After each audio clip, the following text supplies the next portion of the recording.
piece of something over here that I put aside, but let's see if I can actually find it. Where did I put it? It's here. Oh, here we go.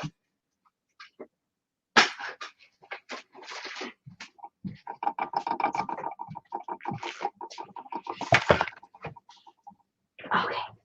While they're coming in, I'm gonna chew on my food. And it's funny. I'm still on StreamYard. I can't get up at the moment because I have a lap visitor. Oh, how cute.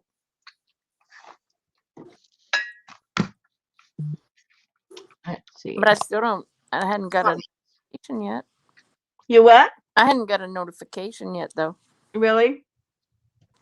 I don't even know if I get notifications for myself, to tell you the truth. Maybe you need to ring your bell. Wasn't that a song? An old song? You can ring my bell. Oh, yeah. Who sings that? Oh, there you are. Oh, hello. Donna Summer, somebody, huh? Yeah, I think it was a disco time. Yeah. Yeah. Mm-hmm. I see do you're believe. live. I got the Yay. notification. Oh, and my lap. There's Kathy. There's Leslie. Hey, Leslie. Hey, Kathy. Kathy's going on a trip. She's always on a trip. Oh, yeah. Well, hey, she worked real hard to be on trips. He's always tripping. He's tripping. He's one tripping fool.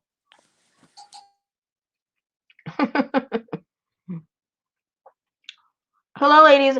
I didn't realize how late it was, and so I was in the yard. I was eco printing. I was just telling Susan it was a pretty day. It's a perfect day temperature wise. And I didn't realize how late it was, and I go and it was 6:30. I ran into the house, made my husband something to eat because he was still working out in the yard, and then grabbed something, ran over here, and here I am. Hey, CJ, will you just lurk away? No problem. Hey, CJ.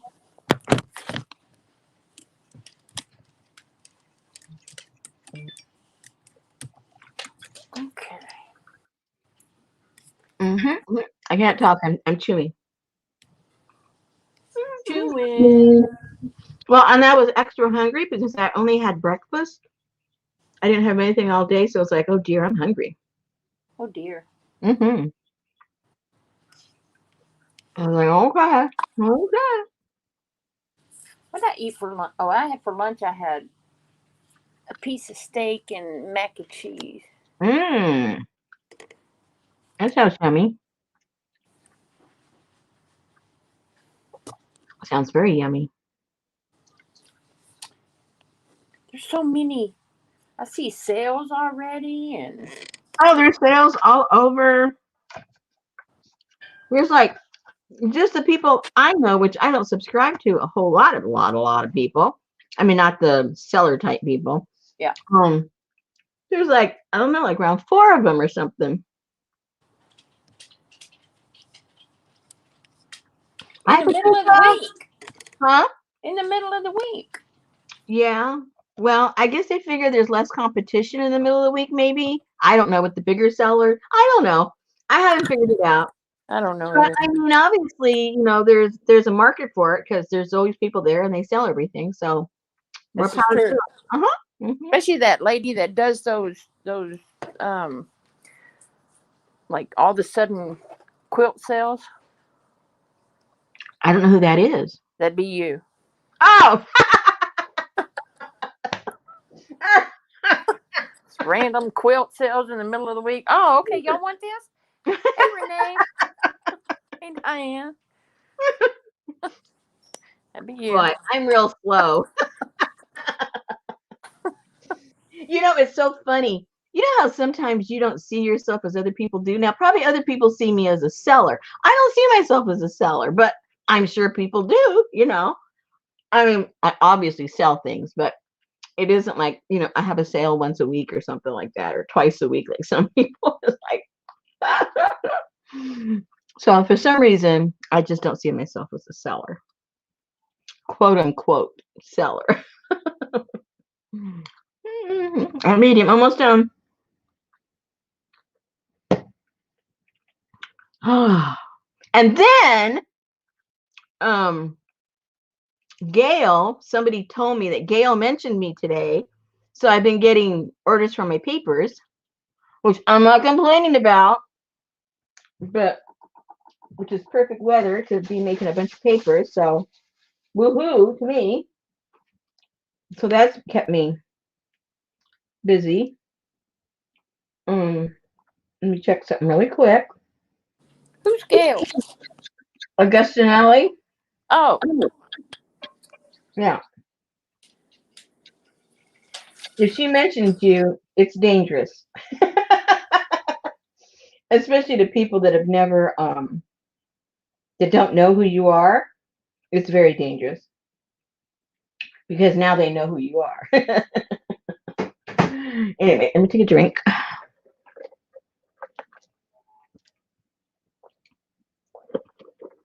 Uh-oh, Kathy went to the Goodwill outlet today. Oh, wow. Oh, no. Very cool. I wonder if it's the same book we used, Kathy, because he was in the cover. Ooh, spaghetti. Well, I can't remember the last time I had spaghetti because my husband can't eat spaghetti anymore, number one on the carbo list. But we do make, that stuff with that fake spaghetti. I forget what it's called. It's got several names. The stuff it's made out of the root. Anyway, so I made it with a lot of garlic, a lot of pesto. I put a little bit of what else? Oh, a little bit of broccoli, and I threw shrimp in there and some clams, and then did the red sauce. Oh, it was good. It was good. no clams. Oh, he likes clams. No broccoli. Oh, man. No shrimp. Oh, my goodness. Man. All right, Well, y'all back up off of me.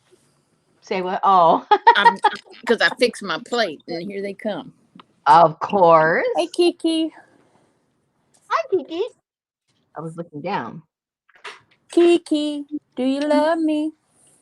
I don't know that song. Kathy went to Goodwill Outlet today. She made up for not being there for over a year. No willpower. She found a Native American book. Oh, you found one with the hunky? You found one with Navajo Boy? I think that's the one we played with. The book, Oh, man. not Navajo Boy. Where I took all the pages out of? Mm-hmm. Yeah, he's on the cover of that one. I don't know if he's on the cover of any other one. I haven't seen him. So it might be the one that we used that I gutted out. Very cool. I went to that last Friday in the rain. Uh-oh. Went to that Did they have it? Norchester Garden Yeah. garage sale plants, garage sale. Nothing. The stuff wasn't good or it wasn't open? It was open, but it just wasn't. And I FaceTime with Betty so she could look. And I'm like, no, this. Well, probably all here. the people with the good stuff probably just didn't show up because of the weather. No, this was the garden center having it.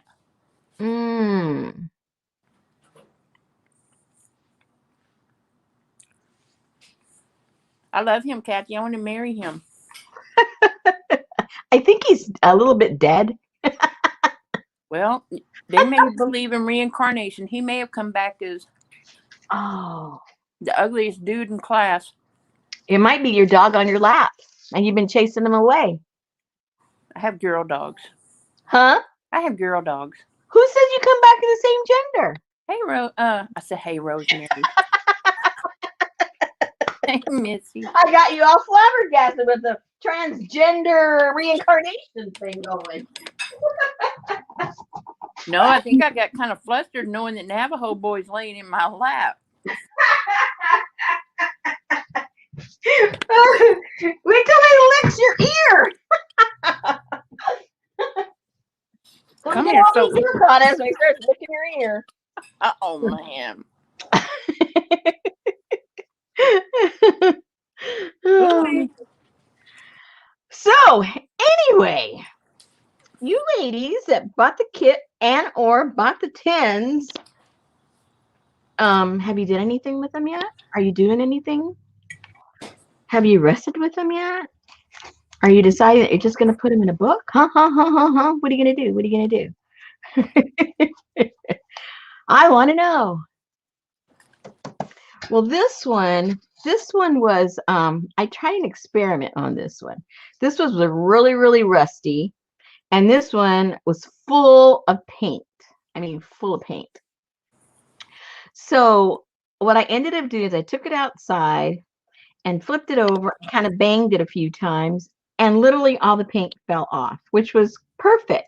So I was left with the tin, but the tin was, what was left there was really, really grungy. I mean, it was black, like you see it right there. It was all black.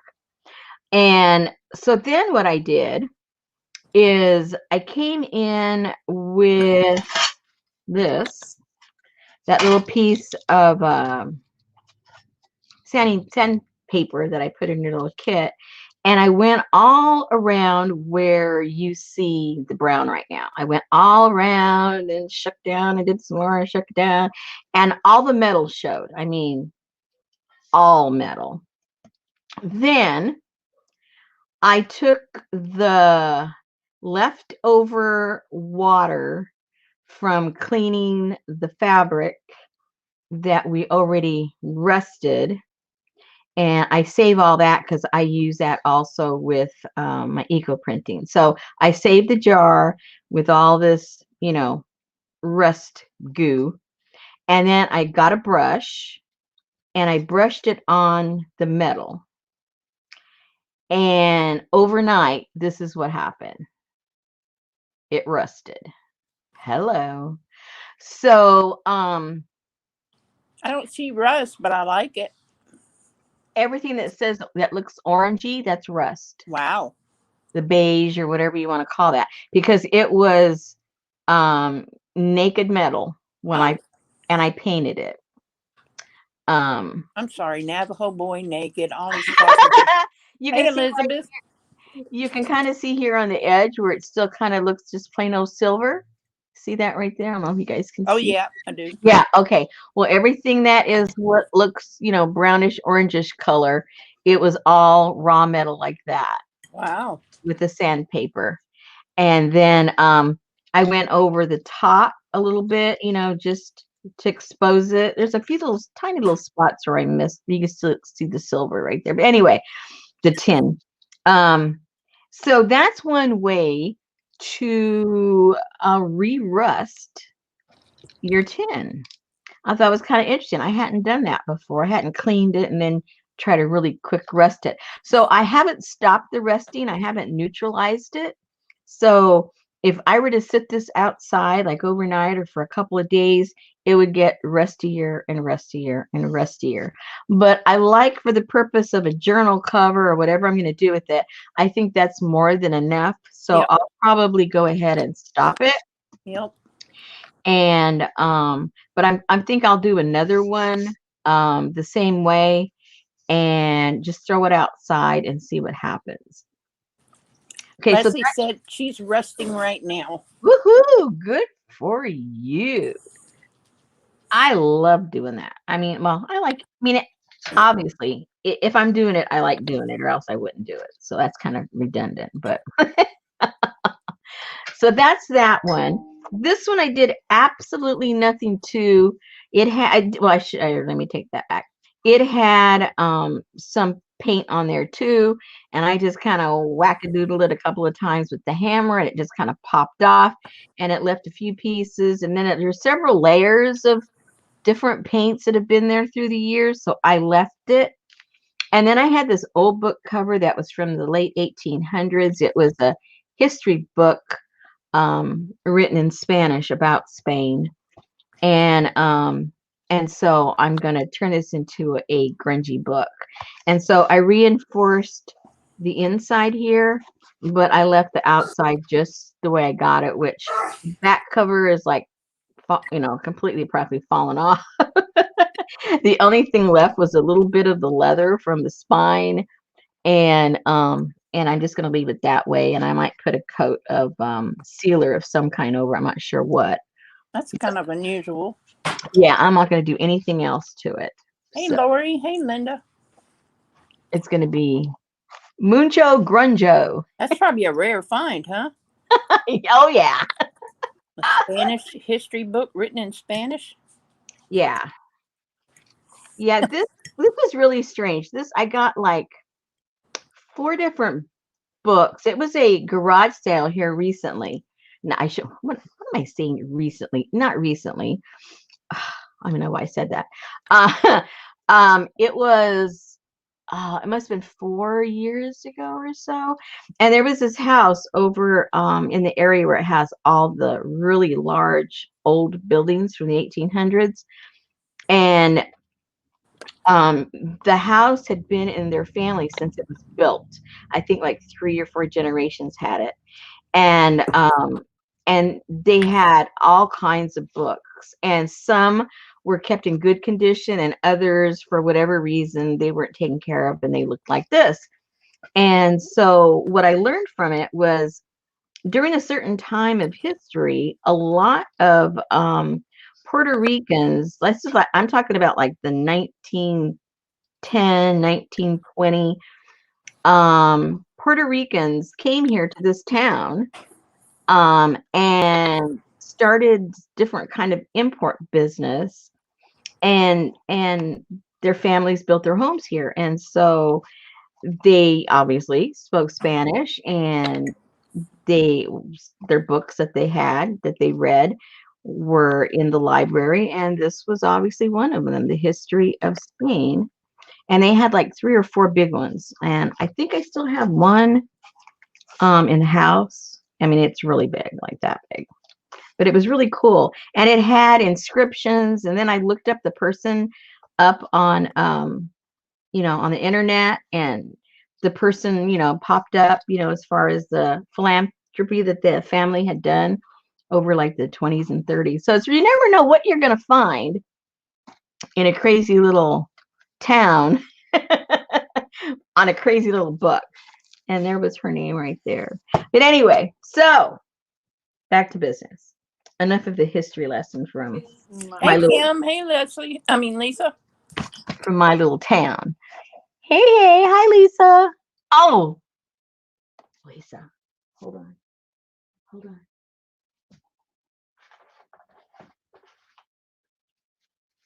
Okay, who remembers this?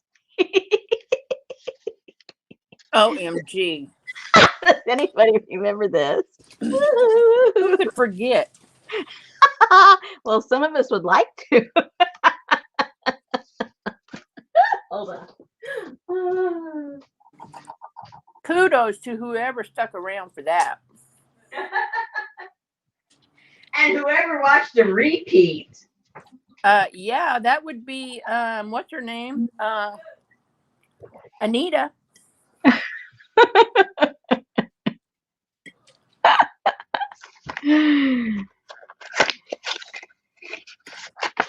So for those of you that didn't know what the heck we were doing, because either you're too young or you just didn't know how to play when you were young, here is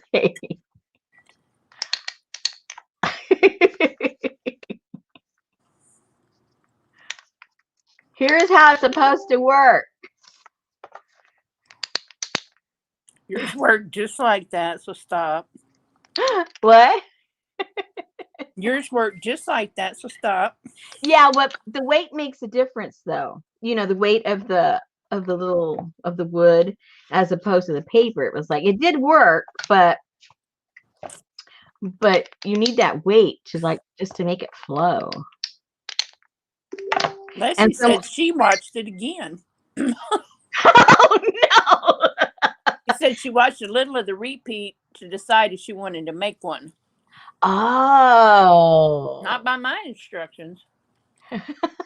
No, yours are. Everybody was praising you about, especially since you didn't know how to make it. It'd be different if you knew how to make it and then you were trying to explain it to me, but you didn't have a clue. No clue. And then you were just watching pictures, basically because it wasn't in English. I mean, it wasn't in any language, right? Well, I wouldn't have been able to have no sound on with you on. Oh, excuse me. Oh, wait a second. Kathy just sent me the picture of the book. Ooh. I don't think so, Kim.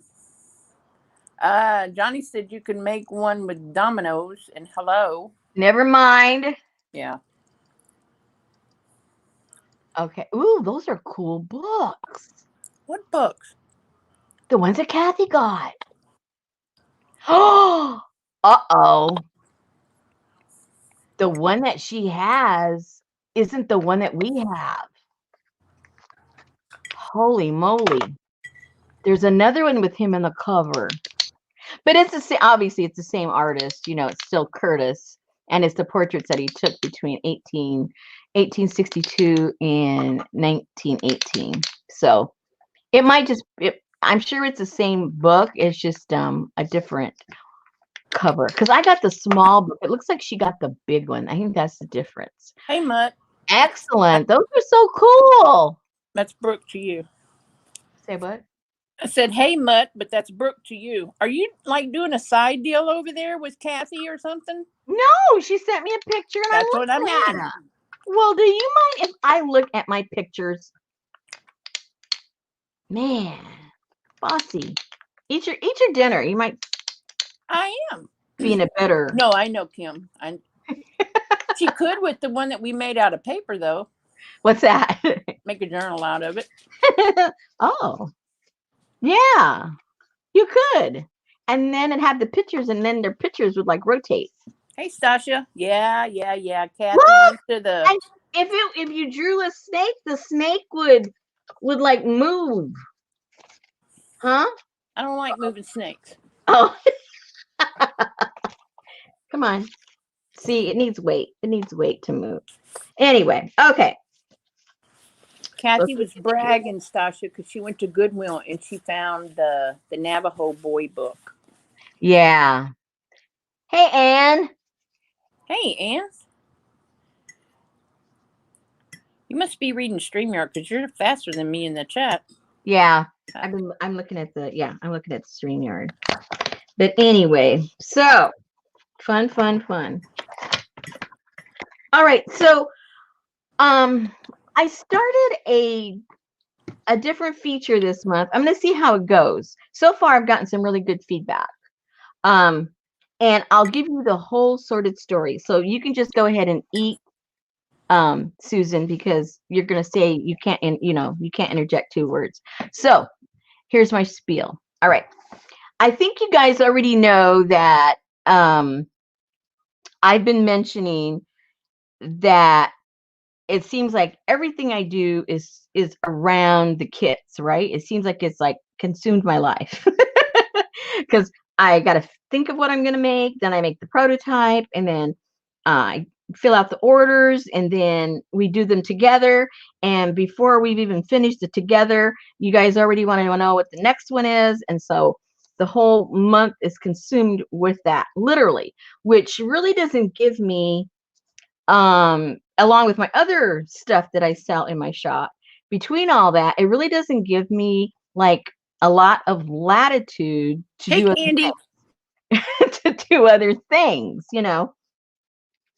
And so last month when I was doing the tin stuff, I thought, you know what, I'm going to try something different and see how it works. So what I did is I did a tutorial on basic resting, how to rest your piece of tin if it wasn't rested enough, what to do with your tin, with your fabric, how to print on your fabric, what to do all along the stage of doing that.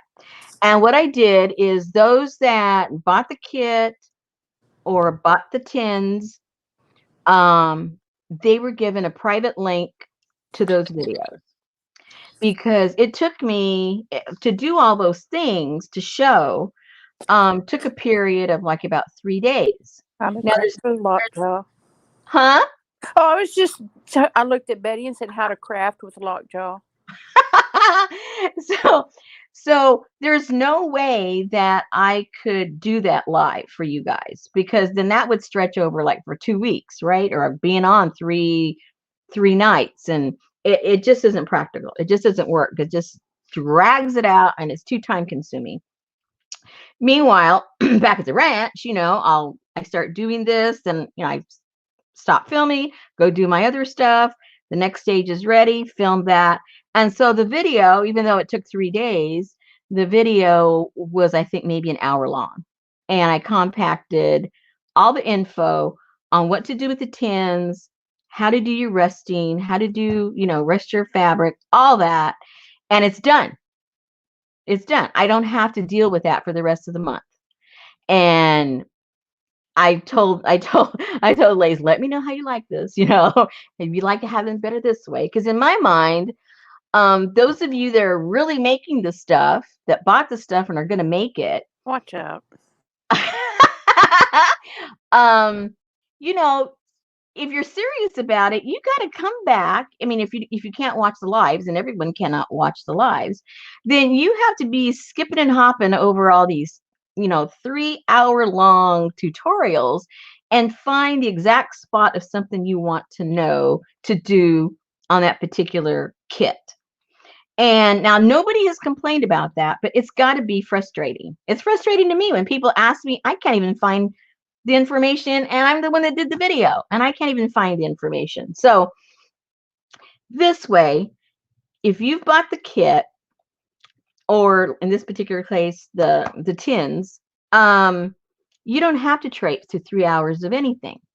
You just go to your link, you got an hour video, and everything you need to know is there, and it's over and it's done with. And so I think for the foreseeable future, I'm going to be doing the main crux of the how-to that way. And then that way we can be doing other things the rest of the time, as opposed to doing the same thing throughout the month, on the same project, because I lose my interest. I'm just going to be honest. I lose my interest in the project because I've already done it so many times that I've like, I don't know if I'm coming or going. Did we do that? Did we do this? And then, the creativity isn't there. It's like I have to do it, as opposed to being excited about something new and doing it fresh. So if I'm filming it, if I'm recording it, as I'm doing it, then it's fresh, and you see, how I went from point A to point B and why I decided to do this and do that, and because it's real time. So I think it's going to work out that way. But like I said, this is the first month I did it, and we'll see. We will see how it works out. So anyway, so the ladies that already, are working with their stuff, a lot of them have already contacted me. They've already done some of their resting, and they're kind of excited about that. They're going to go out and get some more fabric, and they've asked about that. And the fabric that you guys got was drop cloth, but there's different weaves of drop cloth. And so when it comes to your printing, I wanted to show the difference. When it comes to your printing, I see you use Johnny's tape on there. Say what? I see you use Johnny's tape on the book. Yes, I use Johnny's tape. Yeah. The weave, let me see. Where? Oh, it's in the other room. Hold on.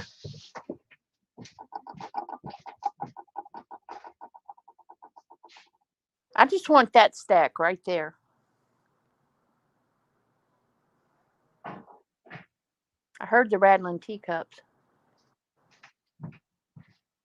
So these are some of the ones I did with the tins the other day on the video, and you'll see the difference in the weave. Now, whoops, these are the ones I was working on. Whoa, hello.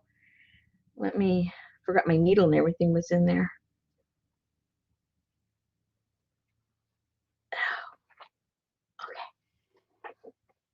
Okay, so I'm going to show you the difference in the weaves.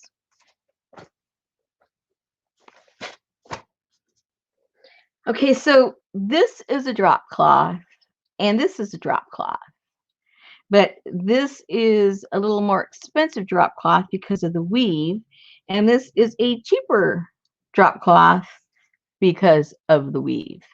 And then this is just a regular old cotton.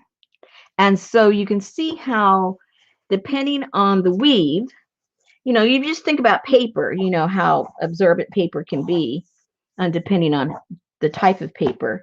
Same thing is with fabric when it comes to dyeing. So depending on the look that you want, if you want a really crisp print of your rust, you're going to want to get the tightest weave you can, which is just your basic, cotton fabric, and have it a really tight weave. And then depending on other ones that you have, like linens will give a whole different look. I've done lots of linens. They come out really, really pretty. Like old pillowcases look really cool. Old tablecloths work really well. They all look pretty cool, but they're all going to give you a different print. You can get your same tin and print on 4 different types of fabric, and it's going to print differently. So, so that is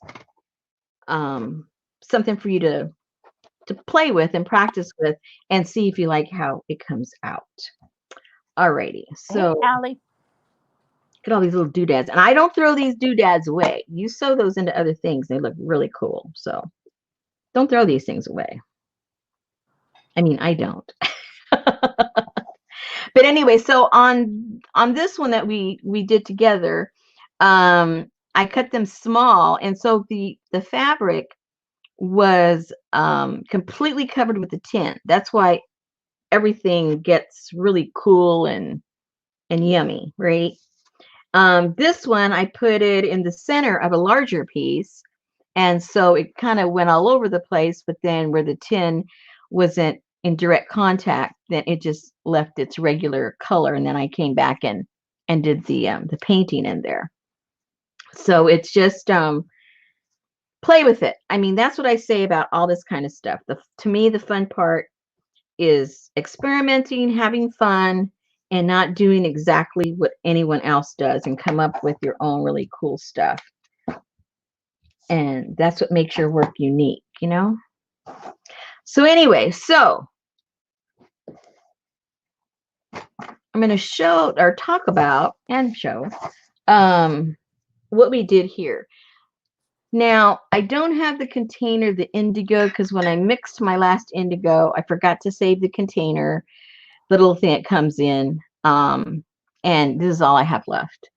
Now, you can get the real indigo, which if you're just going to try this once or twice, I wouldn't even encourage you to do it because it's not cheap.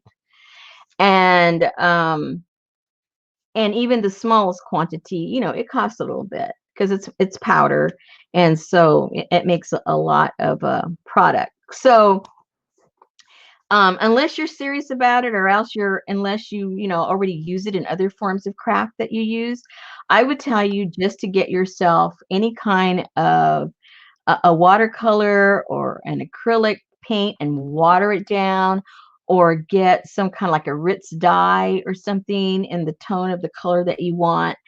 Try those things first. And if you're kind of liking and you think, oh, I think I'm going to start doing this some more, well, then do a little of investment and get your indigo. Hey, Hello. Tamara. I'll think about it. I'll think about it. Kim wants to know if you're selling any of the Rust fabrics you did. I'm probably going to. You know me, I make everything and then I use 2 or 3 of them and sell the rest. So the answer is yes. Right now, Eventually. yes, eventually. I'm gonna, like, for instance, a few people have asked about me selling this. I mean, the one that I did the stitching. Now, this is the problem I come up with. And those of you that stitch, you know how many hours go into some stupid thing like this, So then how can you put a value as far as selling something where you're not literally just giving your time away? Now, the only way I can really make any money off of this is if I make it into a journal. Then, I'll get a little compensation for my time because I'm making something that of a larger value. But just to sell this, I wouldn't make any money. I'd be giving it away because of all the time I put into it. That's a good idea, Anne. She said she's used watered down fountain pen ink. Oh, that's perfect. Good idea. I know, Wacky. Hey, Katie O'Potty. All right, so let me get this out of the way.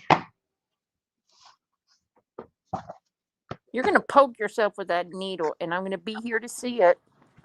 I already put it away. I know, but I keep just hoping that I will. Well, yeah, I mean, I was. Okay, where's my pen? Where's my little? Where? Okay, so now this fabric's going to be different. Now, when I painted this fabric, it worked a certain way because of the weave. Now, I don't know if this is going to work the same way. So this will be interesting. It may be a complete, boo-boo, but we'll find out together what works and doesn't work. So let me get a little drink.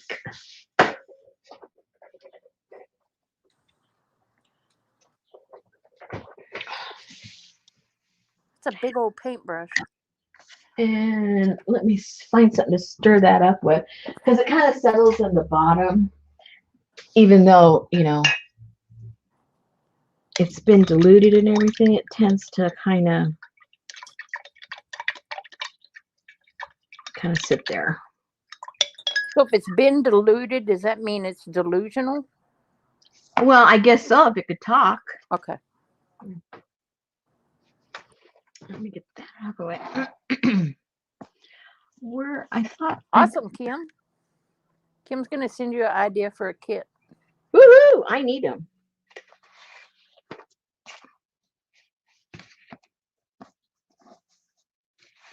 Because I know I'm going to drip. I already know I'm going to drip.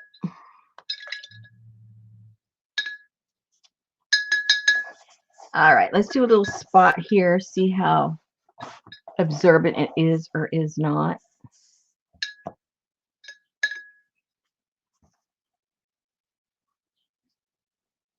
Oh, it's a spot of indigo.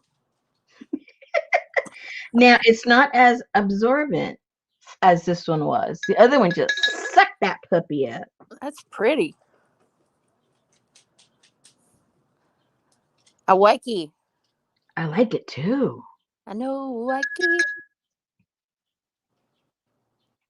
Yeah, that's pretty. And just like with watercolors, if you want, you can put water on there first to have it already receptive to the, but I'm just going to go dry. Just because I want to.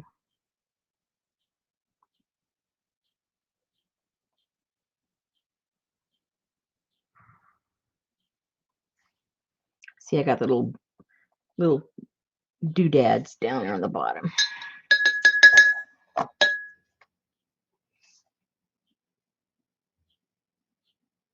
And see, depending on how much it soaks it in, that kind of changes the color also. And then when it dries, it's a different color. So, hey, Barbara. How are you?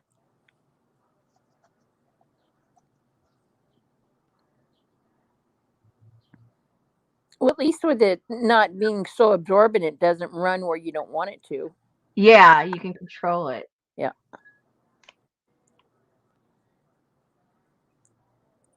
Hey, Journey. Hey, Journey.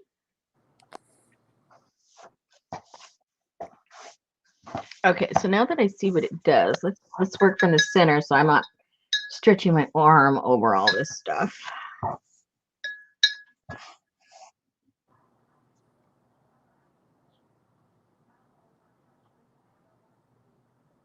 And if you're going to stitch it, you can kind of sort of decide where you want to paint it based on what you're going to sew or not sew also.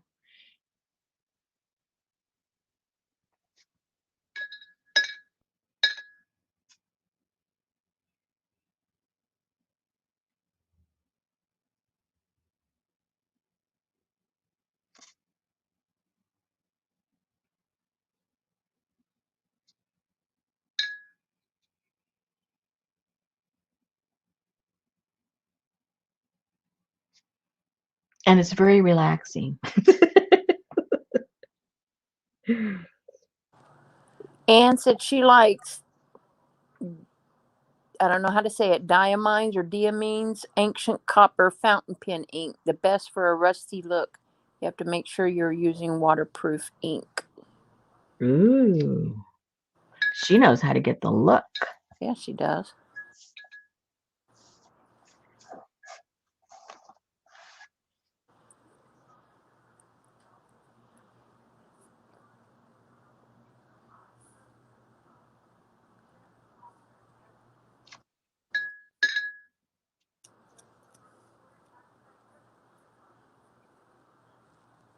What kind of brush is that?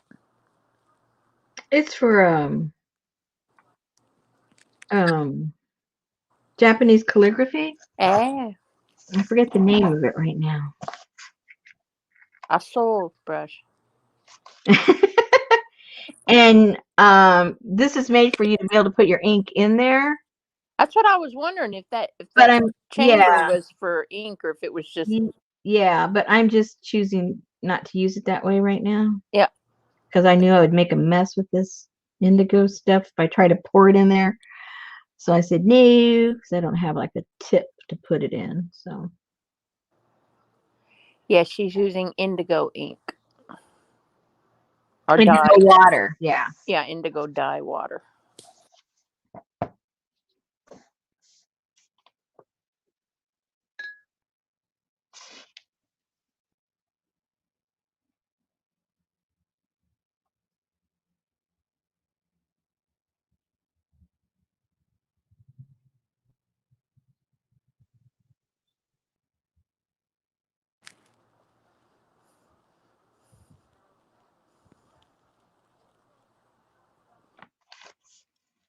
So anyway, I was having breakfast with my husband, and all of a sudden my Etsy things are going cha-ching, cha-ching. He goes, "What did you list?" I said, "Nothing." He says, "Are you sure that's right?" I said, "Oh no." So I went and go looked, and there was a bunch of people wanting my paper, and I'm going, well, I mean, I sell my paper all the time, but not all at once like that in one morning. And then later on, somebody contacted me and said, "Did you see Gail showing your papers?" I go, "Oh, no wonder. Gail only has like 2 million people watching her." Katie said, "How much do you dilute the indigo, or is it just to your taste?" I don't think you can taste that. Might be a little. Ah, you know, I would guess I would answer to my taste because I just kind of at the beginning I followed the exact instructions for everything, and I'm not a really good instruction follower person. So once I did it a few times, I didn't even pay attention. I like to throw stuff in and see what it looks like, and if I like it, well, I leave it, you know. Um, but you know, follow the directions first, and then from there you could always just add some more water or add some more indigo if you don't like the, more powder if you don't like the look.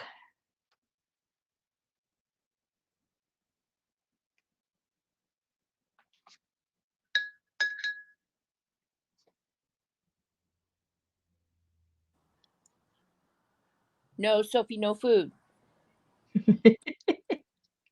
She's like, didn't I do this fasting thing last week? She fasted for nothing. Uh-oh. So now she has to really fast. Oh. Because I'm taking her to the hospital tomorrow Mm-hmm. for her to see, because she does have a torn ACL. Oh no. Yeah. I'm surprised she's not crying. No, she's not crying. I know, I'm surprised. She never did cry. That's got to be uncomfortable. She's going to be crying after the surgery when she has to be crated for 6 to 8 weeks and only out on a leash. Hey, Auntie Mame. Oh, wow. Yeah, she's never even seen a crate.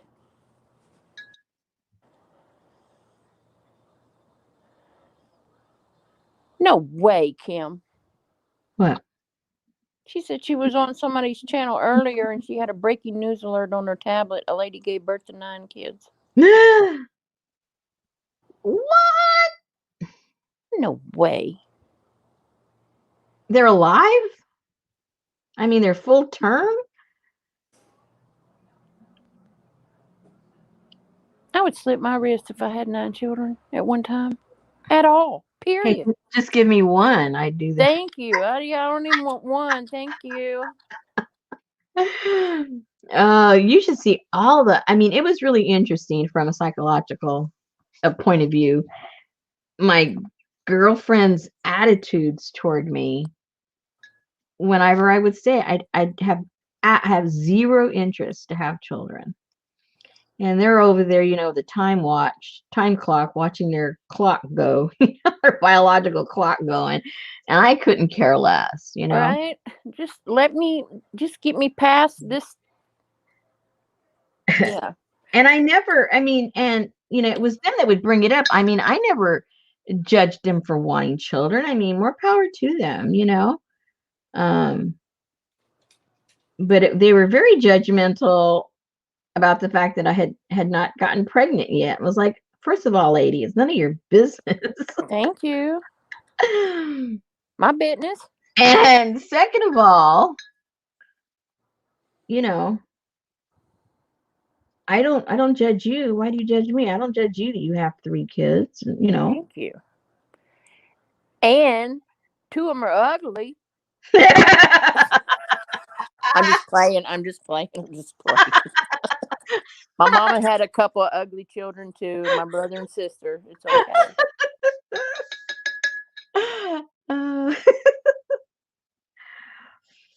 But the irony is, because they would, by the time I was like my mid-30s, oh, Rosemary, you're gonna regret it. Oh, Rosemary, you're gonna regret it. And I said, well, that'll be my problem, if I regret it. I haven't. But it won't be your problem if I have it and I regret it. It'd still be my problem, Exactly. So, but then years later, because they had their kids like in their early 20s, which I can't even fathom that. But anyway, for myself, because I can't fathom having the kids. But anyway, then teenage years, nothing but headaches. No. The kids hated him. I hate you. I hate you.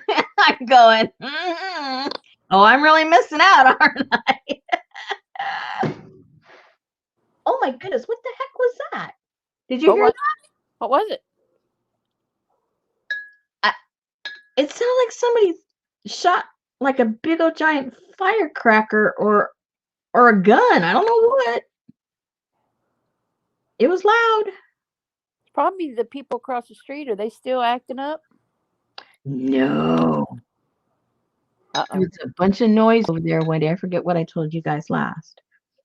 A bunch of noise woke up my dogs. The dogs woke me up. Big old fight. And the lady threw out the guy.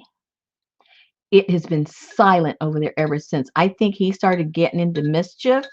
And she said, no way, buddy, you're out of here. I'm paying the rent. And she kicked him out, and it's been quiet ever since. So now you don't have Angie Dickinson walking up and down the street. Nope. Nope. Nope. Go back to reading books, Richard. No, we got a new thing going on down the alley. Oh, There's gosh. these people. I see people. They're probably early 20s. They think they're smart. You know, people sometimes, you know, when they're young, they just think they've come up with this revolutionary idea and nobody knows what they're doing. Well, what do you think's going on when a 20-some-year-old is pushing a baby carriage down the alley with nothing in the carriage? Hello? And doing that 2 times a day. Hello. Yeah, like, okay. You think everybody's an idiot and you're the only smart one in the group that came up with an idea that nobody can figure out what you're doing. Like, oh, please. What a bunch of idiots. Can you go right there to 6:30 and put that little point on that? You see that down there at the bottom of your piece of fabric? Bottom of my piece of fabric, yeah. And what am I supposed to do? Right at the 6 o'clock mark? 6. Yeah. Yeah. And what am I supposed to do? I don't know. It just looked like the corner wasn't there. You don't like that corner right there, right? Yeah. Yeah, okay. I'll fix it. I hear you. I was just going with the rust, but I'll go with the design. I'm just reading chat. I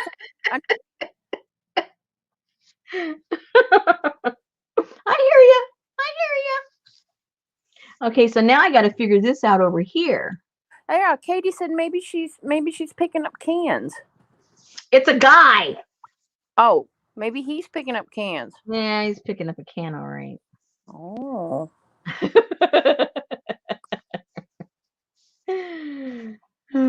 That looks awesome.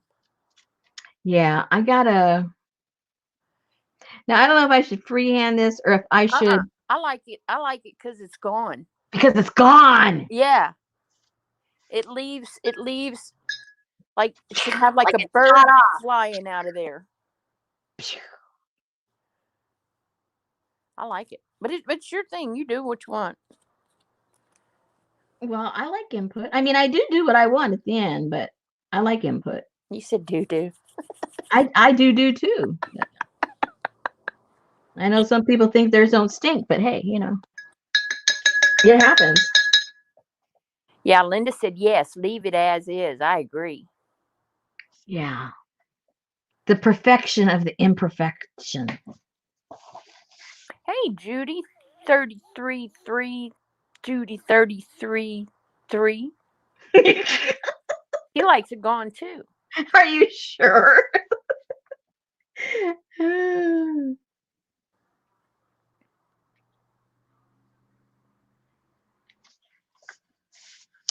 Uh-oh, Betty's watching church in there. What's wrong?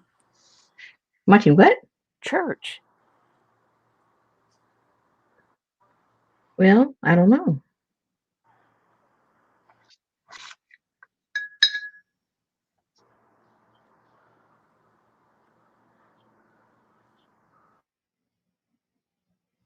I kind of like leaving a little hole in the middle.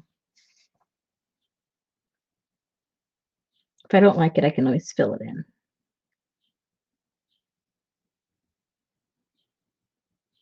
Oh, she called me dear.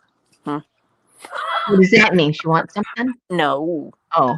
Oh, that kind of deer. Okay. I said, are you watching church? No. I said, sounds like it. No, it was a commercial, dear. I'm like, oh. Like, ouch. Mind your own business. Ouch. Hey, Lucy. Ouchie, ouchie. See, as it's drying, the color's changing again. Also. I like it. Yeah.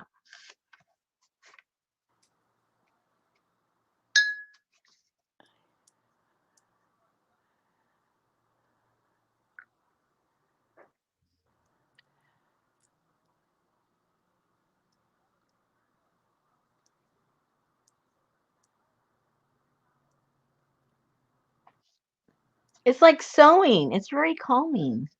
It looks very calming. Yeah, it's putting me to sleep.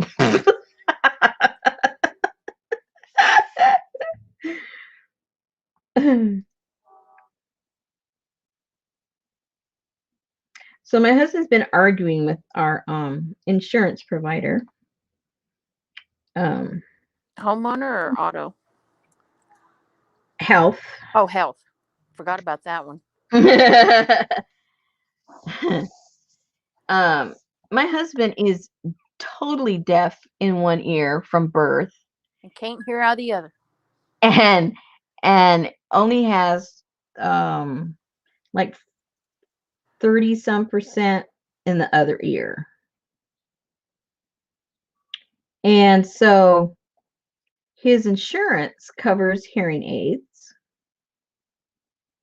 and they cover $2,000 an ear. Okay. Which is good. You know, it's a good price. And but they have, for those of you that know about hearing aids, they have what's called a crossover, which puts a hearing aid on the side that he cannot hear out of, but allows his, after you have it on for a while, it like redoes your brain, and you imagine that it's coming from the other side, even though you're hearing it on the other side, and it gives you sort of like the ability to distinguish sounds on either side, which he cannot do that right now because he only can hear out of one side. So then the question becomes, all right, insurance says because he's deaf in one ear, he's only allowed the amount for one hearing aid.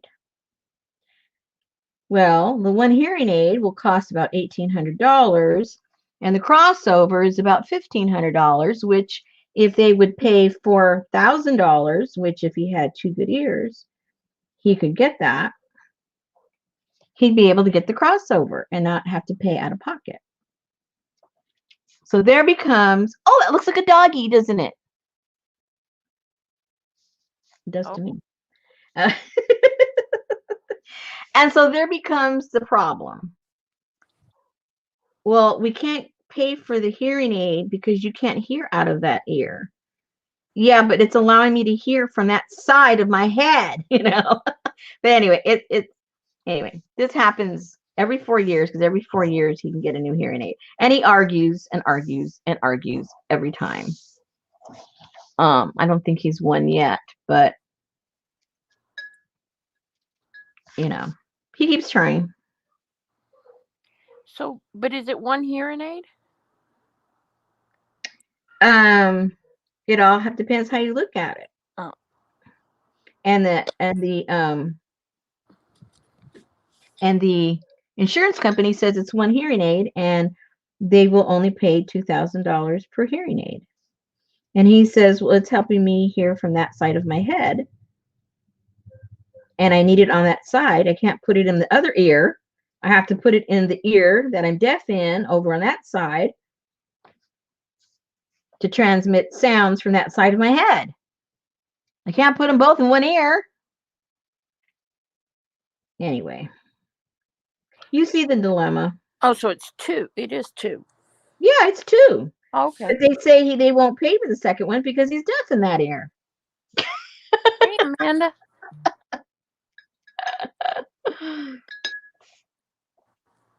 Anyway. Well, so can he borrow $2,000 from one of your ears?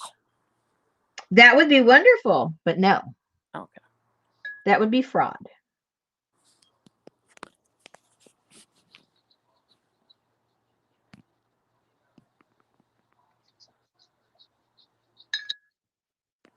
Kathy said, can't the hearing aid people influence the insurance company? Nope. We've had them call, different ones call over and try to reason. There's no reasoning.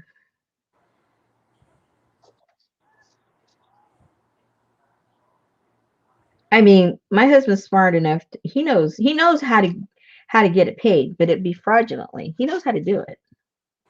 Just have him write a letter to Biden and he'll have all the hearing aids he wants.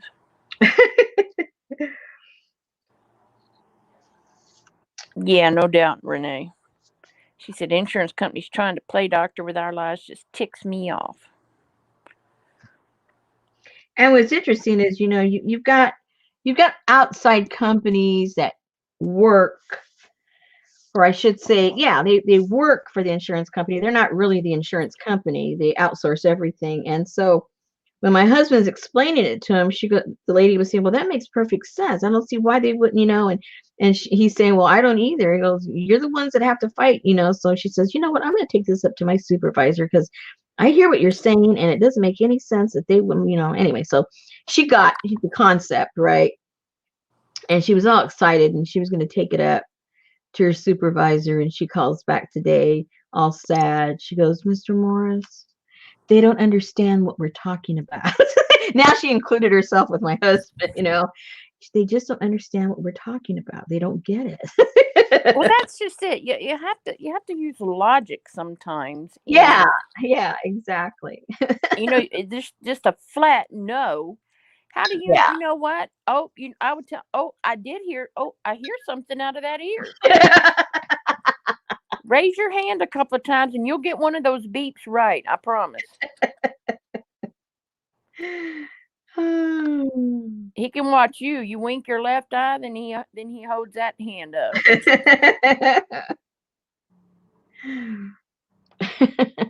Yeah, but that's just a flat no. I mean, come on, use a little bit of common sense here.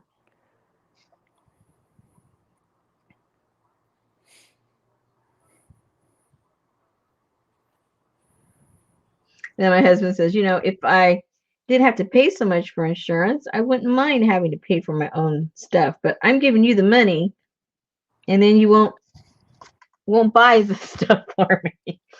Why am I giving you the money? I should keep the money. Exactly.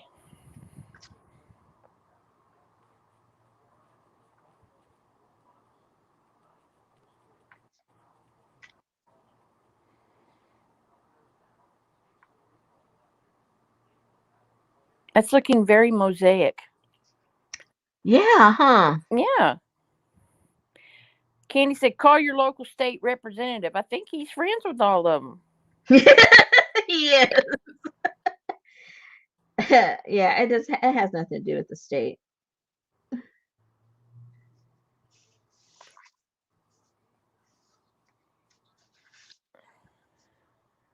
Okay. Look how long it takes to soak in there. It's beating up for some reason. Some places it just whoop soaks it in. And other places, I think where there's a lot of the rust, it's got like a coating over it. And it's not going in as fast, which is okay. It'll work its way in. Good night, Journey. Good night. That's crazy. Or your state insurance commission.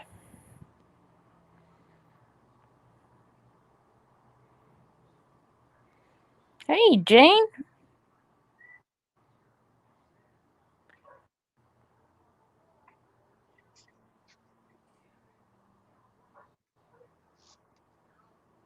I wonder if I should try and get some in here. Let's see. Just a tiny little line.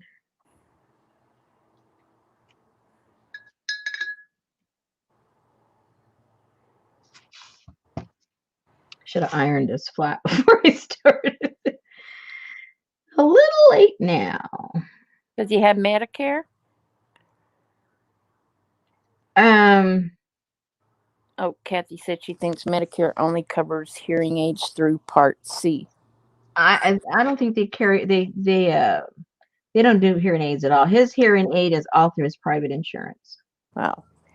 Renee said she pays $5,000 per ear for her son. Wow. Yep. or they cost, I don't know if she pays it, but she says they cost $5,000 Mhm. per side. Mhm. That's crazy. Now, see, I'm sorry, something like that should not be so exorbitant. Just this. Yeah, things that are necessary. We're not talking about a facelift, we're talking about being able to hear and function in society. I mean, my God, you can get a freaking iPad, and it's got more. Hey, Jane, she is doing her indigo dyeing of her rusted canvas drop cloth There you go. with a tight weave. With the tight weave.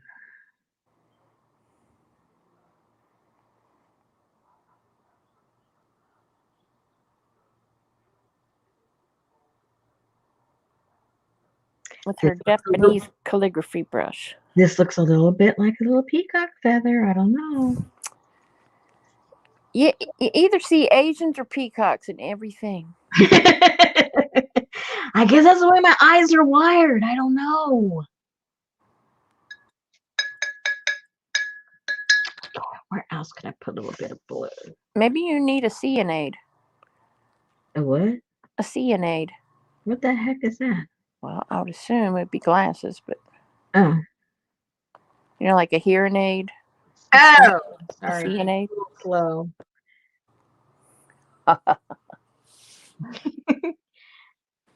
I do have to go get me some new glasses. Me too. Both of us do. Past couple of years, they said that my vision hasn't changed, but I feel like it has. They told me mine improved. Oh my And God. I was like, what?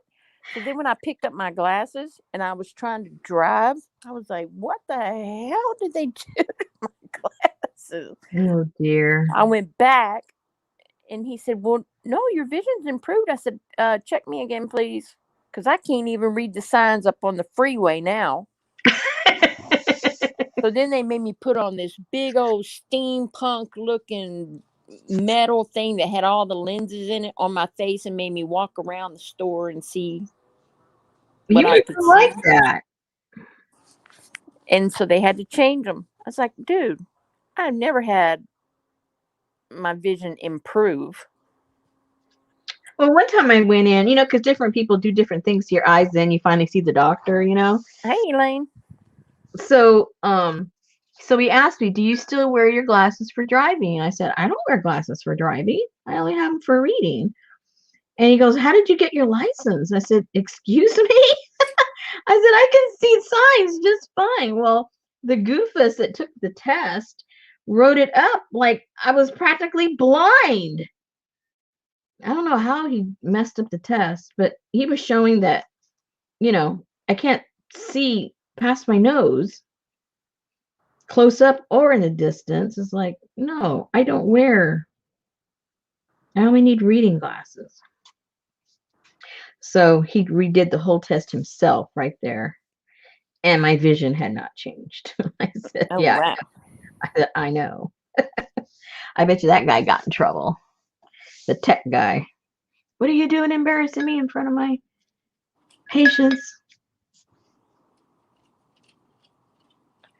Lisa said she was getting injections every 6 months for her osteoporosis, but she quit because it was costing her $1,000 every Whoa. time. But then she found out they charge $8,000 for each shot. Goodness.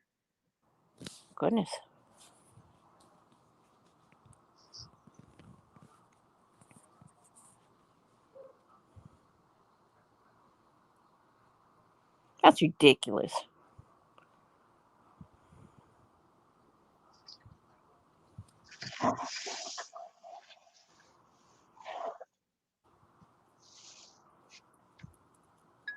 Well, I have a friend that lives over by the border by Canada, and she's got to go. She goes to Canada to get her insulin. She can't afford the insulin in the United States.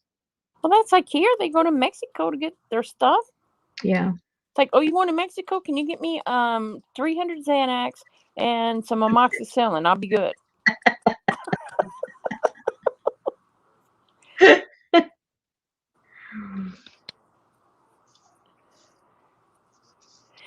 that's silly because there's certain things like that you can get for so cheap because I mean Betty and I pay like 50 cents for a prescription. Mm-hmm. Well, charge me more, because what you're charging people for this EpiPen, oh my gosh, these people will die if they don't have this. Yeah. I'll be all right without my GERD medication. Come on. Mm-hmm. It just doesn't make sense. They put it where they know people have to pay it or they will die or there Well, will that's be why it severe makes sense. consequences. It makes monetary sense. Yes. They're a business.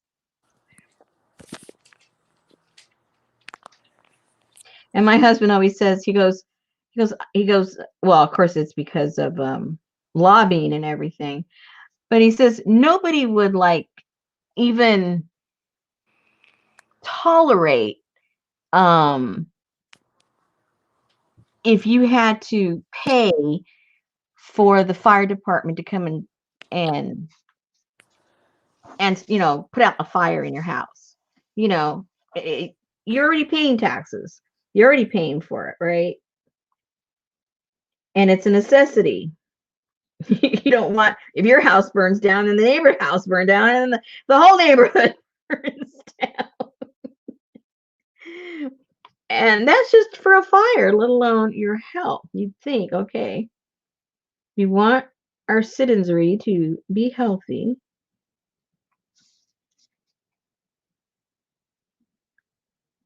Yeah, I don't understand. Yeah, you do. It's just money. Money, money, money.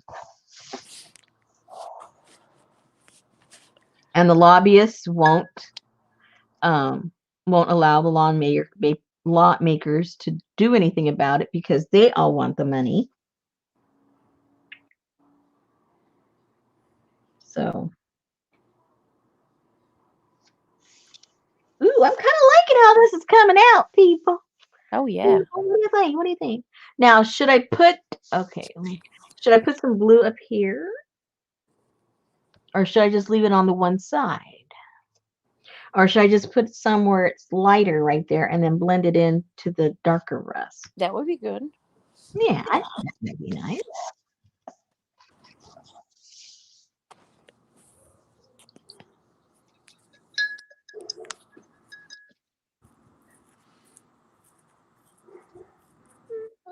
Mm-mm-mm-mm. I forget which doctor my husband's going to tomorrow. He's got an appointment tomorrow. He kind of backed them all up into like a week. Hey Donna, Jane said, "Is this a cover?" I have no idea what this is yet, to tell you the truth. Oh yeah, good for you, Donna. That's like when when the doctor called me the other day after Sophie, before I picked her up from having her X-rays. He said, "Do you have insurance on her?" And I'm like, "You already asked me that the other day. Just tell me the story that I have to go somewhere else." Yeah.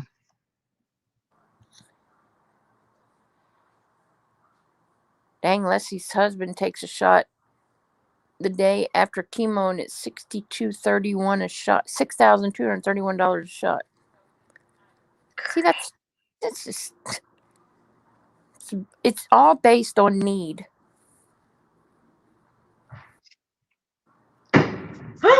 Did you hear that? I heard that. Hold on. Hold on.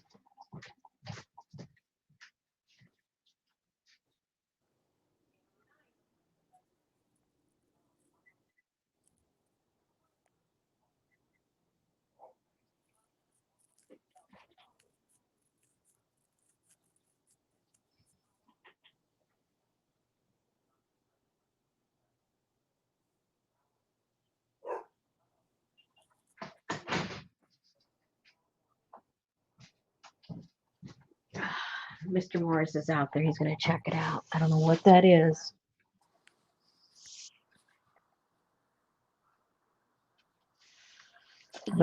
Is he gonna come tell you?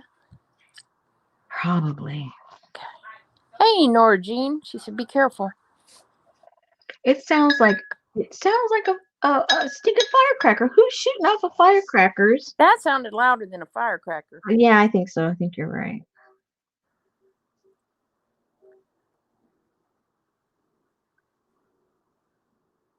Jenny Yeah. said if you hear it again, hide under the desk.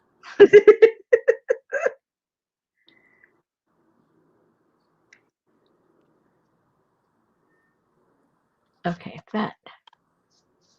Blend that in a little bit. There, I didn't want a harsh edge.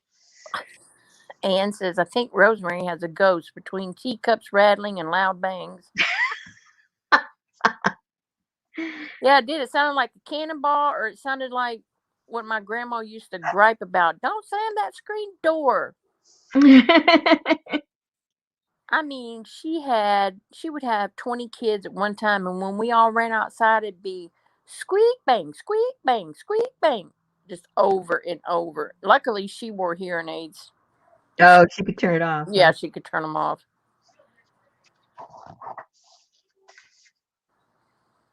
Kathy said Richard needs to stay inside. Don't be a target. I don't think it's gunfire or anything. I mean, it's too literally it's too loud for gunfire. And you need to stay in your shack. Don't be a Richard.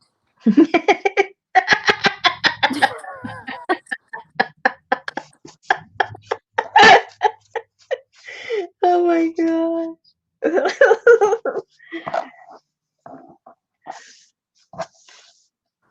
I was gonna forward that to Richard, but then I remembered he got kicked off of Facebook. And he can't get back on. Oh no, y'all have the worst luck with Facebook. He doesn't even know what he did. He went in to go sign in. No, he has it, where he just clicks on and he's in, but it didn't work. So he went to go sign in, and it wanted all this information about him. And he goes, "Hey, I'm not giving you all that information." They wanted this and that, and then they wanted a copy of, I forgot. It was something like private, like copy of something that shows who he is, or a picture. I don't remember what it was, to tell you the truth, but it was like something ridiculous. Like, no, I'm not giving you that. Well, I know sometimes, like if you log on from a new device or a different device, they'll Yeah. question, or if you Yeah. That's understandable. And then they usually just send you a text message, and then they know it was, you, or to your Facebook, to email or something. But no, they wanted all this, like, several times in the past 2 weeks, I've gotten a text like at 11 p.m. or 1 o'clock in the morning, and it says, here's your code for next door, which is like the neighborhood app. mm-hmm. Yeah. So apparently somebody's trying to log in. But why? Why? But I had that feature on there that it always texts me. Like if I try to log into off a different device or something, it'll text my personal phone. Mm-hmm. And I go, yeah, and it'll give me a code. Yeah. It's just a algorithm hacking thing that just goes through everything, and they're not particular. Whatever they can get into, they try. Oh, Jane said maybe he got sent to a third-party site. It's easy to do. Maybe. Oops! I hear the little thing. He's coming over. I gotta edit in case he starts ranting. I gotta find my button for mute. I'll wait. I'll see if he's upset. Oh, that's not good, Kathy. Don't want no fishing on your PayPal. No what? Fishing. Oh yeah, exactly. Yeah. Did you tell where that bone came from? No, that was the second time I heard it, and I can't tell where it's coming from. Sounded like it was over there. So I was out in the yard when it happened, Mm-hmm. and I had just done some with the lawnmower. Bone, I thought, what happened? The dogs got scared and they ran over by the lawnmower because Oh, yeah. I couldn't figure out. it's Cinco de Mayo, right? It is? The 5th? Oh, yeah, it is. Yeah. Oh, blame the Mexicans. No, these are gringified. Oh, the gringified ones. Okay. I think the same guys that do it 4th of July. Yeah, New could Year's, be. all that. Yeah. They know because they do one and disappear. Yeah. But somebody was right behind us. Yeah, I couldn't see any smoke or I couldn't see nothing, so I didn't know what it was. I mean, I think where? it's across the street or it's the Jones. One or the other. Oh, It's Jones or across the street from the Jones. Oh, okay. Yeah, that's what I think. All right. And some kid. Okie dokie. I don't know. Hey, Leslie. So, Salt Life Gypsy said you two did an amazing job as a team the other night. That was craziness. I mean, I was telling my husband about that. I said, Are you filming now? "No, I'm live." Because I didn't see the sign because the door was closed and then I just saw it on the way out. Yeah, I'm Hey, live. Richard. I'm not confused enough being an old man. That's all right. We're all confused. Signs on me. Well, I told them because they heard the boom. Oh, that was familiar. Yeah, they heard the boom, and so then I went to go peek, and I saw you out there, and then I heard you coming. I go, oh, he's coming. He might be on a rant. I don't know. I might have to mute. Well, I walked over to look around. Nobody was around. I know, but Oh, that's the rusty thing you had. Yeah. That's a grading. Yeah. Does that come from one of our houses? I I think so. don't know. I forget where this one Yeah, came it's from over 100 actually. years old. Oh yeah, it is. Yeah, you're right. I think I'll eat. You got anything to drink over here? I have a root beer. You can't have that sugar. She keeps a bourbon under her desk. There's a root beer on the door. I don't know if you can have that or not. You really shouldn't, but maybe he will. I have to go shopping tomorrow for his stuff. Anyway, on the door, Richard. Okay. Yes, I have to drink water. Yeah, be a good boy and drink water. Healthy. Yeah. Anyway. Okay. Goodbye. Bye-bye. Okay, so Hey, Deborah. You need to keep him some refreshments over there on that side of the yard, too. yeah. Well, we ran out completely. Oh. Yeah. Completely. Our whole schedule kind of got all kind of whacked out with all the storm and no electricity and no this and no that. And I was going to do something a certain day, and then we couldn't do the regular stuff that I do to get the groceries the next day because he had these tests and stuff. And so I'm just all out of whack. So I guess I have to go tomorrow. Oh, he has, I don't know what time his doctor, I should have asked him. He has an appointment. I don't know if it's in the morning or the afternoon, but on the vice versa end, I've got to go grocery shopping. Anyway, I think this looks pretty cool, you guys. What do you guys think? I like it. I like it. Man, that grate really pops out, doesn't it? Yep. It really pops out now. I like that. Ooh, I wonder if I should do another one. I think I have some more of these. Leslie Keinrich said, I'd frame that one, Rosemary, or sell it to me, and I'll frame it. Good night, Kim. That would look pretty framed, wouldn't it? That really would. They like it. They're I clapping. like that. Excuse me? They like it. They're clapping. Looks wonderful. Looks great. Put my name on it. Pretty. Let me entertain the troops. I'm gonna go see in my pile if I have some more of those, because I sold a lot of those. Hey, Darla. I see everybody saying, hey, Darla, and I didn't even see Darla.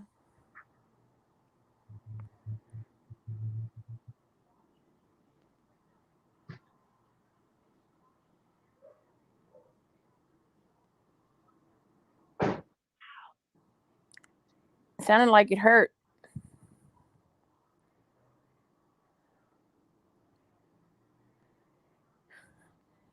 That's Jane's job to make trouble. We need the troublemakers.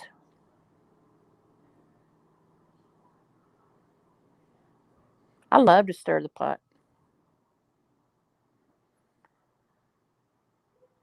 But like they say, whoever stirs the pot should have to lick the spoon.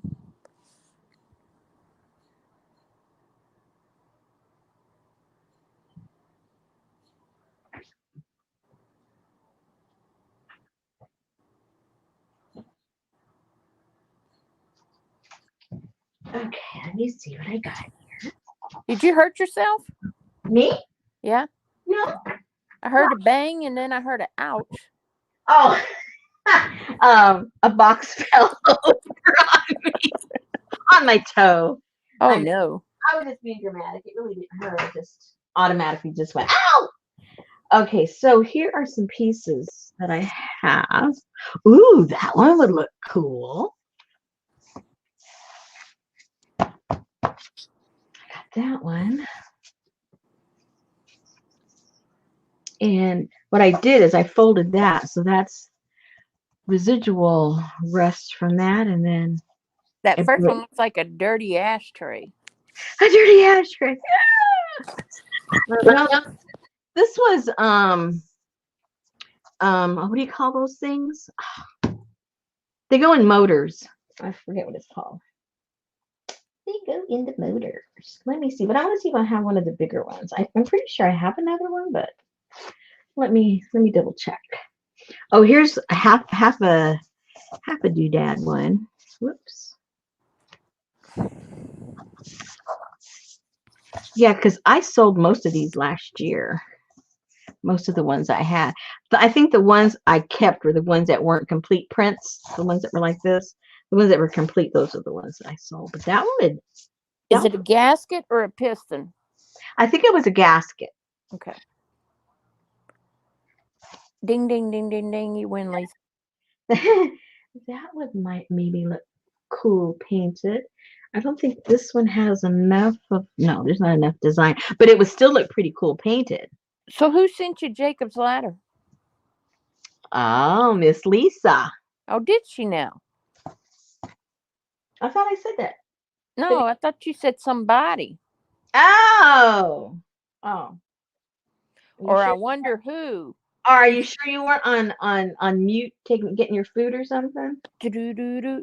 Oh, you said it on the stream. No, I did not. I did not hear that. I was referencing your Facebook post. Oh. My bad. I was Oh. probably getting my plate. Yes, you're right. Yeah. Oh, I wonder how my stamping would look. I bet you that would look cool. Hey, Kathy D. This is the other Kathy D. Wait a minute. We got two D's? We have a C Kathy D-E-E and then a K Kathy D. Oh, they're getting tricky. Okay, let's see here. I did hear you say that, Lisa, on the last live, but I didn't know you were ordering. Look, a little house one. What is it? A little house. Oh, looks like you were ironing and you walked off for a minute. I need a small iron. Okay. I have an iron that size. Really? Yeah. Ooh, this has got some yummy stuff, but it's not like a design. Little desktop irons just for our fabric pieces. Mm-hmm. No, Like we use them, we have them. Well, heaven forbid you use what you got. I know. Sophie's surgery is going to cost a she shed. Yeah. And that's all right.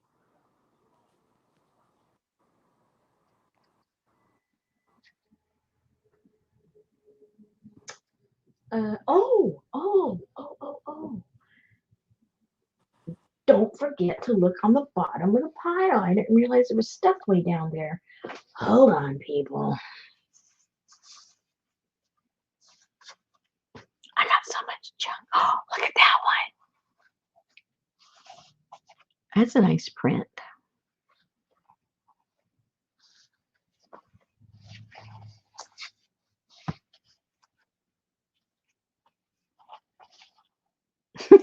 Pointy finger. Leslie, the surgery's for the dog. The puppy dog. Oh, there's half a one. That would look cool painted. I'm going to leave that one out. That would look cool. She has a torn ACL.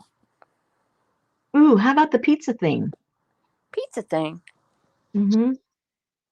You know when you heat up your pizza? No, it's not enough. It's not enough imagination in that. How about that?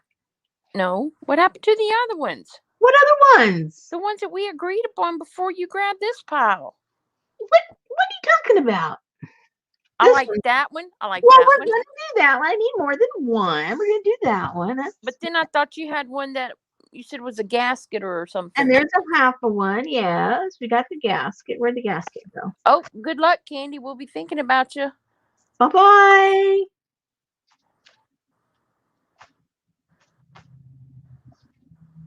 I don't know what you mean, Leslie. What kind? Don't cry. Did you upset her? I don't know. She said, "What surgery, Papa?" And she's crying. And then she said, "What kind?" And she's crying. You upset her. We going all the way to Waller, Texas.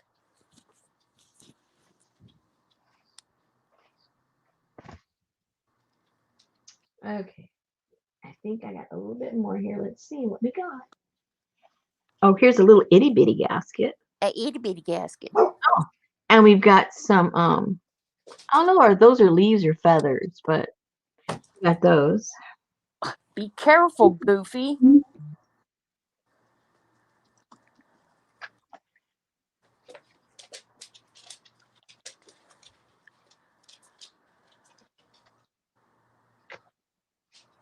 Okay, I think we got plenty. I just wanted to see what I had though, in case I wanted something different. Well, you definitely have a variety there. Yes, I do. And that's just what is in my bag. That's crazy. This is my rest bag. I rested it. So I know it's my rest bag. She's having the cheaper one, Leslie. I hate to do it, but I can't afford the nice one. She's having the TPLO or whatever it's called. Actually, I don't know. I don't even know. I could be lying about all of this, so. Oh my gosh. Well, no, I mean, because just my regular vet did the x-ray and told me what he thought. And then we emailed the results to the hospital.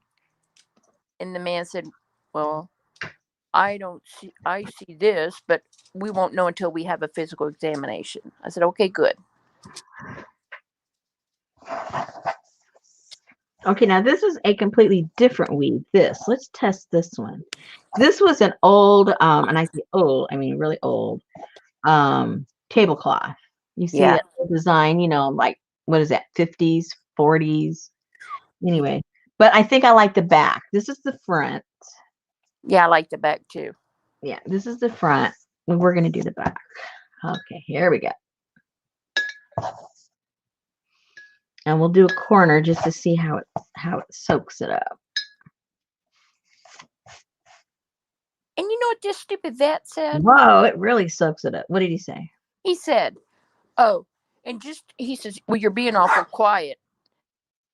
And I said, I'm just listening. And he said, well, you might want to start saving up because I guarantee in 18 months she'll have the same problem with the other leg. I'm like, you're just.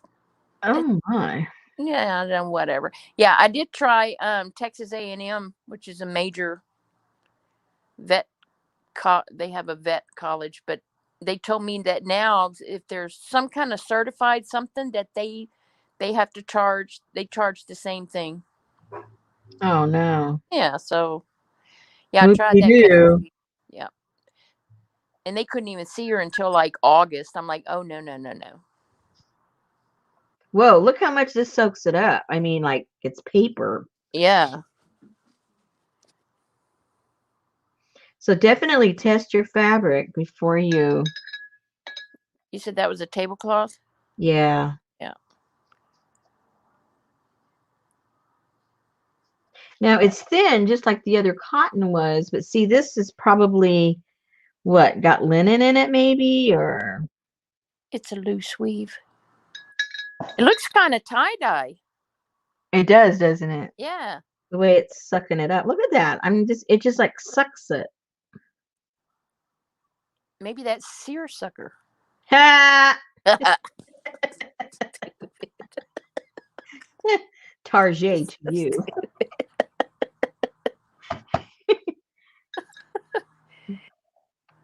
Yeah, no doubt, Leslie. I'll have to go to Colorado.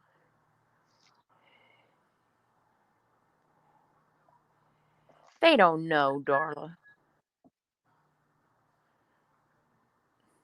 And I'm blaming the doggy door. Uh-oh. Yeah, I think so. Oh, yeah. Huh? Yeah. Yeah, because she Possible. goes through it at like 40, 45 miles an hour. She's got like a football injury. Yeah. Linebacker.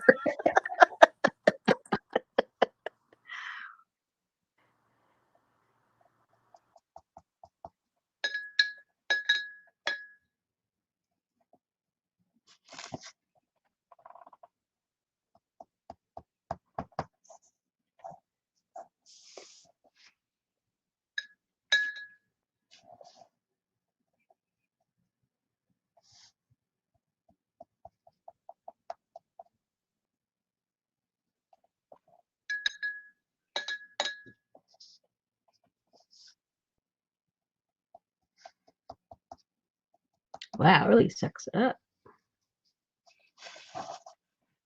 Oops. That's not a dad joke. Yeah, it really is a dad joke. Seriously. A dad joke? Yeah. Katie told Darla she wasn't laughing at her. She was laughing at Popo's dad joke about the seersucker.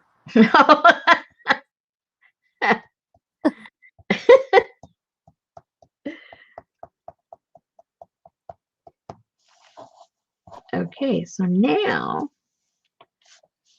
let's see if I can put a little that it doesn't like soak all over the place. Whoa.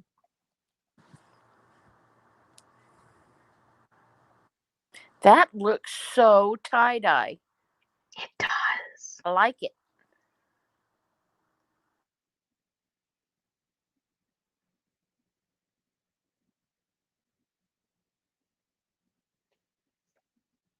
Put very, very little if you're going to go into a tight spot and you don't want it to, very little on your brush, I mean,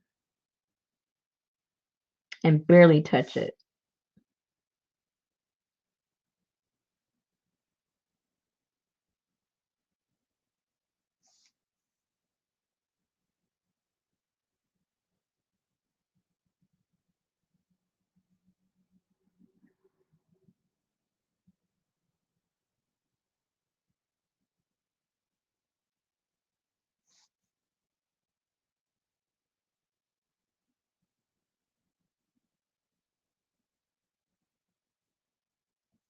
Hmm.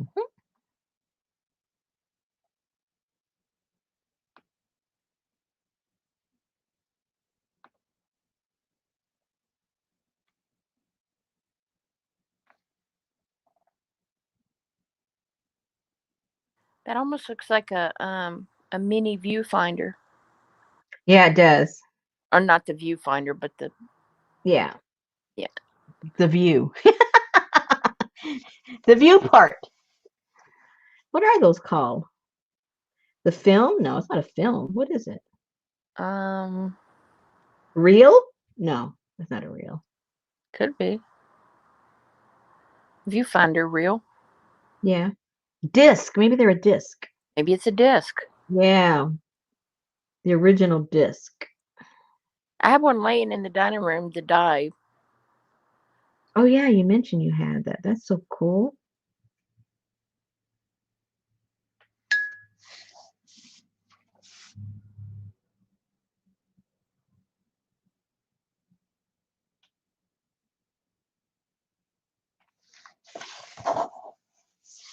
Viewmaster reel, Darla said.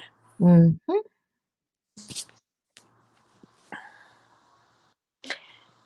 She opened her refrigerator and pulled hers out and checked. What? Oh, yeah. I forgot. Her storage-erator. Well, I had to eat my ice cream when our electricity went out. You had to. Well, I checked it and it was already getting mushy because our electricity was out from 8 o'clock, no, around 7:30. Forget what day it was. Anyway, 7:30 at night until about 4 o'clock the next day. Oh yeah. You And didn't eat in front of Richard, did you? what's that? You didn't eat it in front of Richard, did you? Yeah, I did, but he had his own. He had his, Oh, his rebel stuff. okay. So I ate in front of him. I couldn't even eat it all. I threw half of it away. There wasn't that much left, but it was just, when you're eating something because you have to, it doesn't taste good. Anyway, but everything else in the freezer was frozen except the ice cream. It was the weirdest thing. The ice cubes melted, but like we had, fish and steak, and it was hard as a rock. Well, there's a certain way that you store your ice cream, that you can store your ice cream in the freezer. And I can't remember what the tip is, but if you like hard ice cream, you store it this way. If you like a more, Yeah, I don't soft, like mushy ice cream. I like it hard as a rock when you okay, hardly then get it out.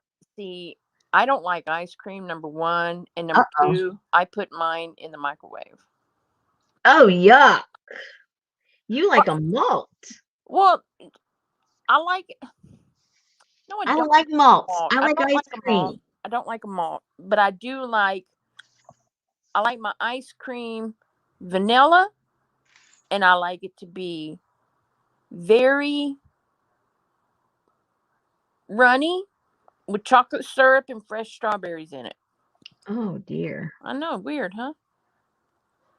But Hey, if it tastes good to you, it's all that matters. yeah, I always put it in the microwave because I just don't like, I certainly don't want an ice cream headache. Did you get one of those? Headache? An ice cream headache? Not with that one. It wasn't cold enough. It was mushy already. Oh. How much did you have? I laughed at you in your resting video whenever you said, and I just used this little ice cream bucket here that I said, a little ice cream bucket. That's like freaking 5-gallon bucket she's got. Dang. Your last Cinco de Mayo party or what? Oh my God. Keep Don't this touch little my ice cream. Don't touch the size of my ice cream. this little ice cream bucket is like 2.5 gallons or something. Hey, dang, how big is her freezer?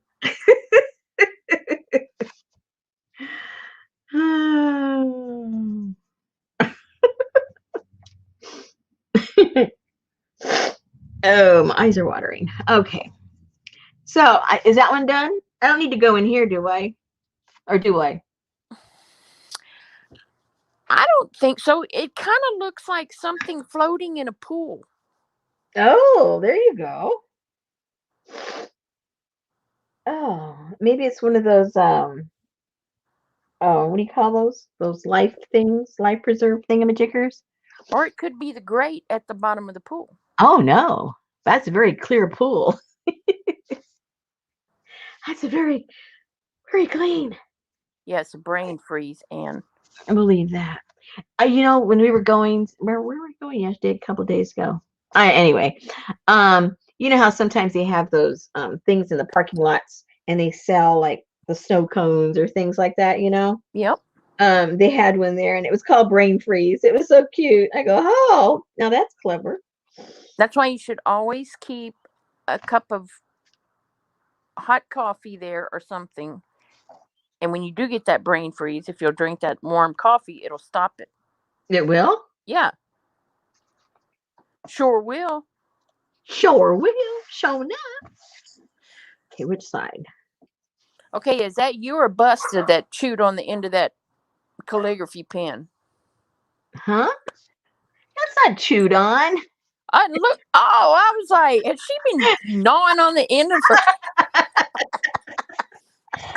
Man, blaming me and the dog. Man, what nerve. Jesus. You know how you see those people with You their just big, can't be judgy on one person. It's gotta be me and the dog. the big pins that chew on that lid, and it's Yeah. like, here, you can use my pen. No, I can't. No, I'm not a No. chewer No, of pens. no. Oh, Jane said you can also press your tongue against the roof of your mouth to cure brain freeze. You know, I've tried various things. I've been told nothing works for me. It's like, oh, No, coffee does it though, because it immediately warms it. it warms the numb.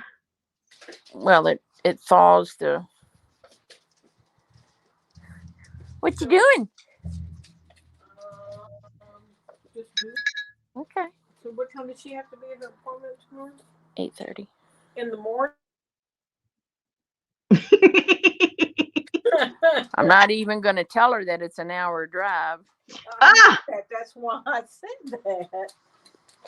Jesus. I think Betty's just gonna stay up all night. That's probably right. Yeah. Hey, Lisa, she's going to be spinning. I saw you with that where you were doing your. Oh. She was making her big rolls. The video you put out 9 hours ago. Uh-oh. It was very soothing. She's going to be listening while she spins. Aw. Thank you. Linda said hello. Hey, hey. Not to you. Oh, never mind. I think she's going in there to make a German chocolate cake, so I have to be nice. Oh, okay. Is she taking it to the doctors? No. Oh. Oh, Kim came back. She said she's glad you're still here. She has a question. Yes, ma'am. Is calligraphy paper good to collage on? Is it lined paper or no? No, it's not lined. It's not lined. And as far as collage, I have never collaged on it, to tell you the truth. I have eco printed on it because it's even though it's thin, it's very durable. So I think it would withstand collaging on it because it's, like I said, it's a durable paper. But it's thin. It's going to be floppy. Yes. It's going to be very floppy. Yeah. Yes, you were batting. Yes. I was like, what is she doing? She was like brushing it. And it always reminds me of Rapunzel. What does? Isn't she the one who sat up in the tower? Who had the spinning wheel in the fairy tales?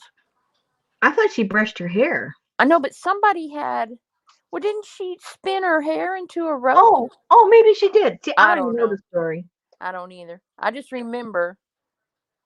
I never read them. My mother never read them to me. I never had Aw. kids, so I never read them to anyone else. Oh no. My mother was not sit down, let's read a fairy tale together, mother. They had free. They had like on Xfinity. They had where you could view every single channel they had for like 5 days. Mm-hmm. So all the movies and everything, Hulu and Netflix and everything. Mm-hmm. And so Betty and I sat down and watched a couple of movies. She picked one, I picked one. They both were horrible. I said, we're gonna watch a kids movie because if this is the kind of movies they're putting out in society, no wonder we're doomed. Rumpelstiltskin, thank you, Janice. I knew Janice would be here. And Jane said Sleeping Beauty. But yeah, one of them was about this man who was a dressmaker. And it was like the house of something where the ladies would come to have their dresses custom made, and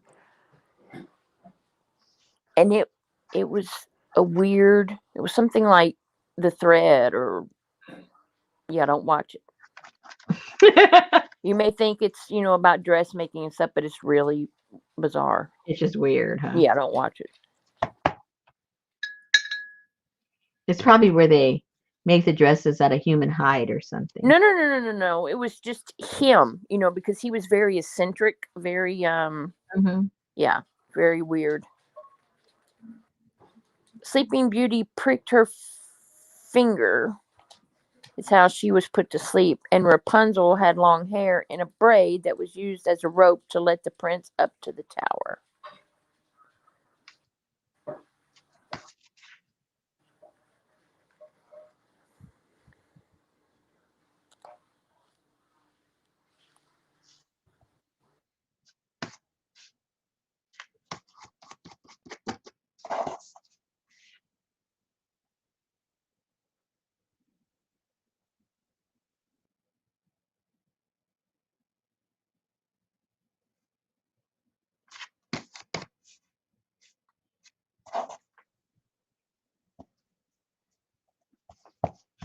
I can see it better if I look at the monitor than if I really, the contrast in the colors.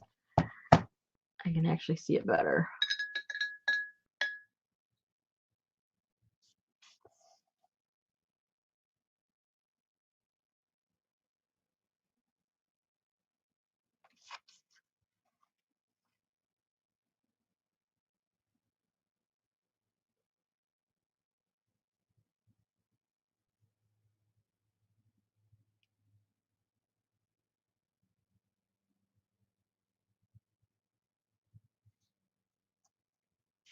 The Phantom Thread.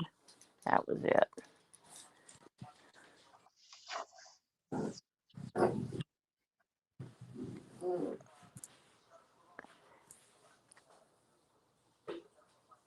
Well, up on Netflix, they recommended last night Notting Hill. So I watched Notting Hill last night. Oh, is that the one with Hugh Yeah, Grant? it's a cute movie. Yeah.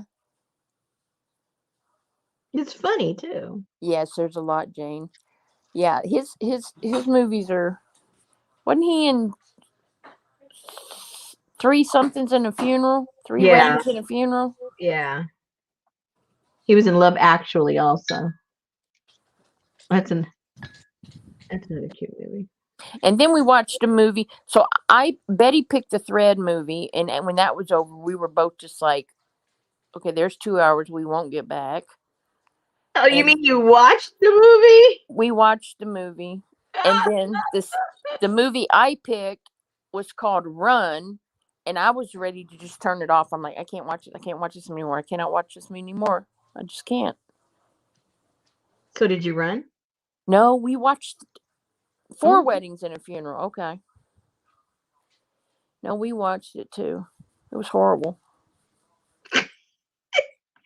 What a bunch of glutton for punishment people. I know, but you know what? Once you start, you may as well. Not me. And Betty was liking the one the Run, but it was making me very tense. Mm. I'm like, okay, let's put on some My Three Sons or Brady Bunch or something. You should have watched what I watched. I think I've seen that before. Well, it's better seeing something good 2 times than something bad once. Yeah, that's true.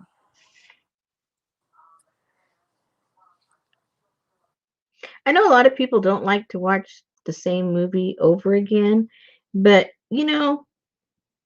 I once had a taco and it was delicious, and that didn't stop me from having another taco. You know what I'm saying? It didn't hurt my feelings at all that it tastes the same as good as that first taco I had.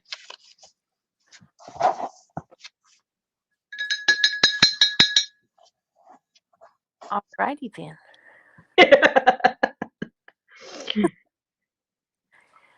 Philosophy by Rosemary Morris. Katie said a good movie is What We Did on Our Holiday. It's on Prime.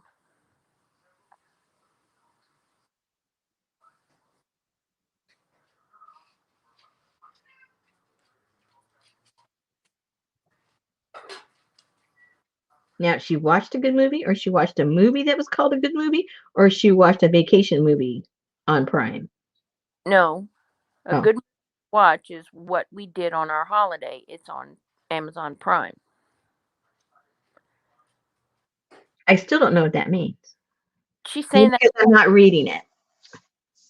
a good movie to watch is What We Did on Our Holiday. Oh, okay. See, you did not put the punctuation But she when didn't you read it. punctuation.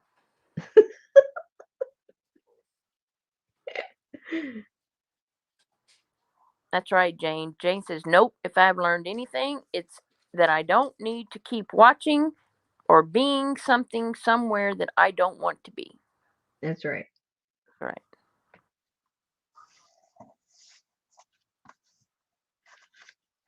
Like I can watch certain Alfred Hitchcock movies over and over again, like Rear Window.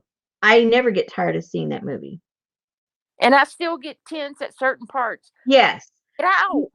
So you know it still's working. It isn't like, oh well, very blasé. Yeah. I'll watch The Rope over and over again. I love that movie. I'll watch Sling Blade over and over again. And see, I've never seen that. Oh, I love that show. I like the way you talk.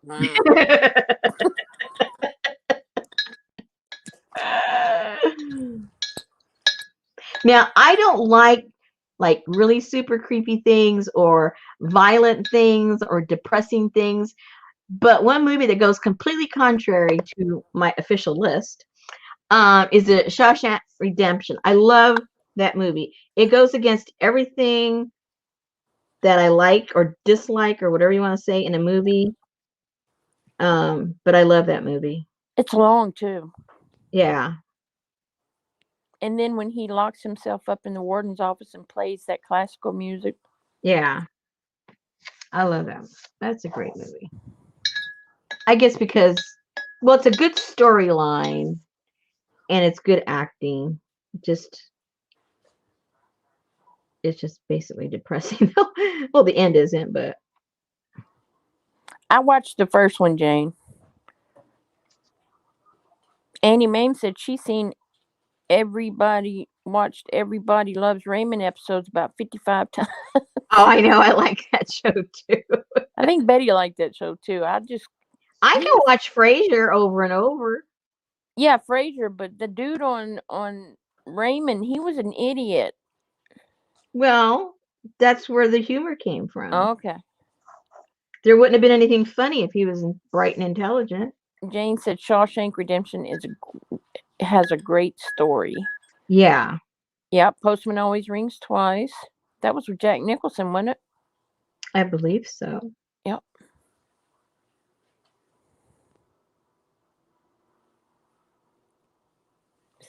Psychological thrillers. It depends. There's some I like Alfred Hitchcock, and those are psychological thrillers, if you ask me. At least the ones I like to watch. I can watch Gaslight over and over and over again. That's Alfred Hitchcock, isn't it? Yep. Yep.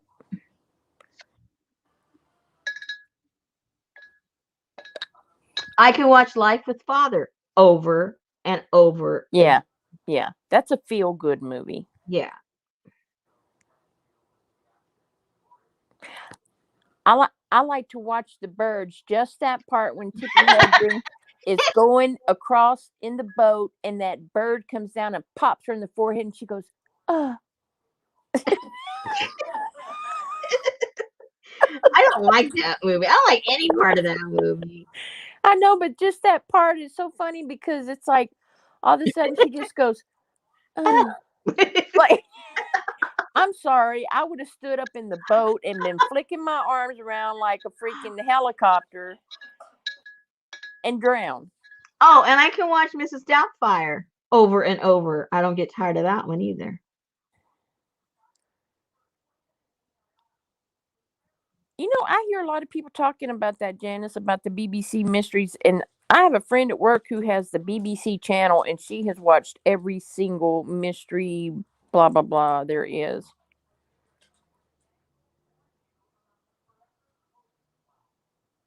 Yeah, Steve Martin's good. I do like a good mystery. Oh, yeah, me too. To Kill a Mockingbird, that's a good one, too. Yes, that is. I haven't seen that in a long time. That's a good movie. But you know, I read the second book they came out with, and I didn't care for it. Yeah.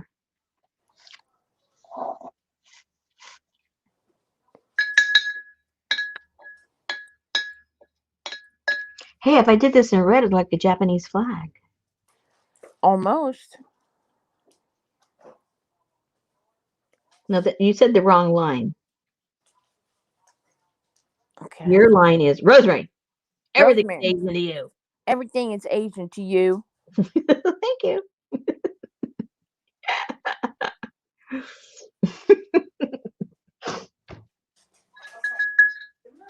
I still like The Ghost of Mrs. Muir. Yeah, that's cute. That is such a good movie.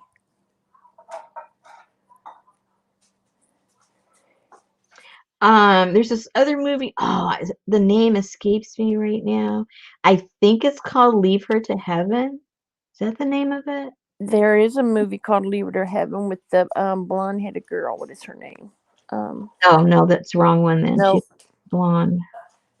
This one, she's got dark hair, brunette. Well, I may be wrong. Is that the name of it?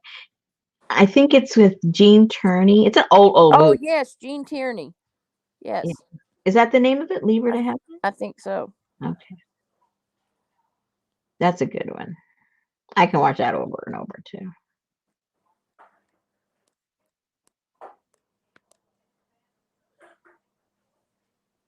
That one has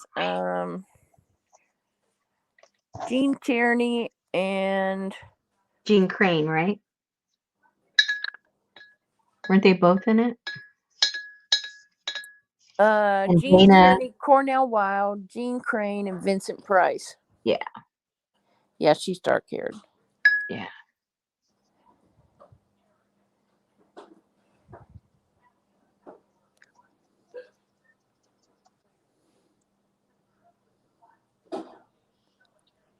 And Little Foxes, I can watch that over and over again. Is that with Betty Davis? Yeah.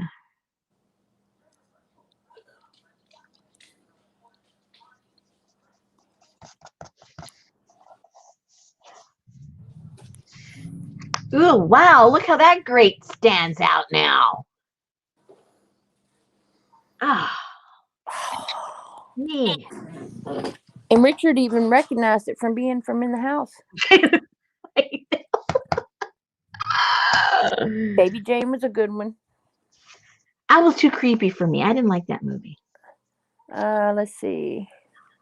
Yay. Okay. All right. So now the one that we did. Mrs. Fisher's Murder Mysteries. Never heard of that. Kathy D Yeah. said that she was psychologically damaged from the movie Psycho. I did watch Psycho. But I couldn't watch it again. I mean, it's a good movie in the sense if you want to get scared, it's a good movie. But I could not watch it again. I've never been able to watch it again. Okay, Anne's over here trying to be a teacher's pet. She's talking about Young Frankenstein. Oh well, yes. Putting on a ritz. Hell, blah. Listen, this is the color. It looks dry, so you can see the big difference when it dries. See how this is like just really really bright, but it looks really cool to me when it dries. I like it. Where's the one that looked like watercolor? Huh? Where's the one you did on the tablecloth? Yeah. It's not dry yet, but it'll be lighter like this. I hope it'll be lighter like that.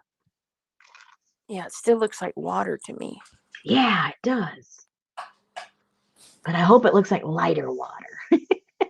Lisa said she loves the blue with the rust. Yeah, I do too. Yeah, I think that's kind of like my favorite. Although there's this color of blue-green, which almost has like a patina look to it. It looks really pretty with the rest also. I don't have that all mixed up to do it, but. And then, so this. All right, so you guys get the idea. After you've done your resting, you can really do it with any color. It's just that, my favorite was the indigo look. And now for the dark spots. Remember, I was going crazy trying to remember, how did I do the dark spots? I couldn't remember what solution I put on there. And then it came to me that I used tea. Remember, I brought the tannin when it hit the fabric because the rust, gets saturated into the whole fabric, even if you don't see it It's in there. And then when you get tannin and have any kind of a tannin hit the rust, it has that reaction. And I was just using some tea. So let's do that just so we can see an example. Do I want any more on any of these? Let's see. Let's see. Maybe we'll put a few dots on this one here.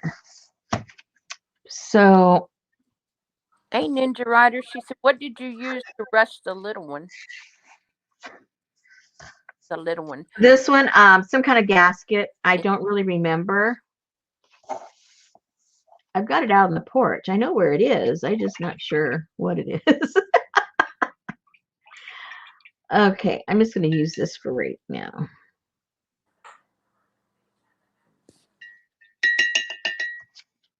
I like that one, the way it has the darkness in the curls. Yeah.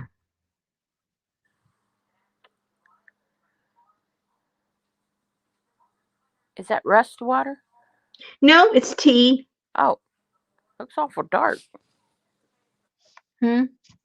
Well, I did make it dark. It's tea though. Wow. And then when this dries, it's going to be this dark color, the gray that you see.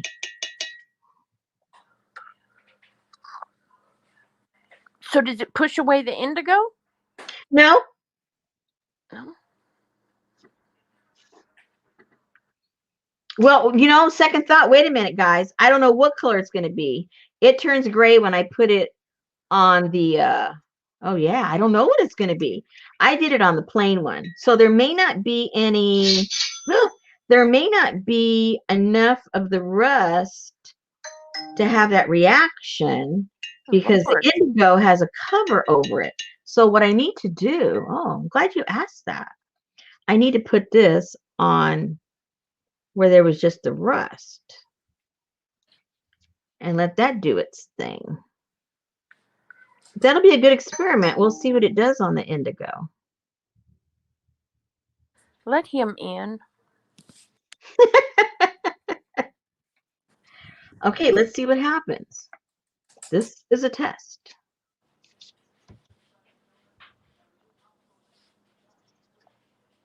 I forgot how long it took to do its thing. I think it did it pretty quick. Although I don't see it doing anything. Let's see. Ninja Rider said she went to an auction yesterday and bought several rusty lock plates. They're going to be amazing, I think. Oh, wow.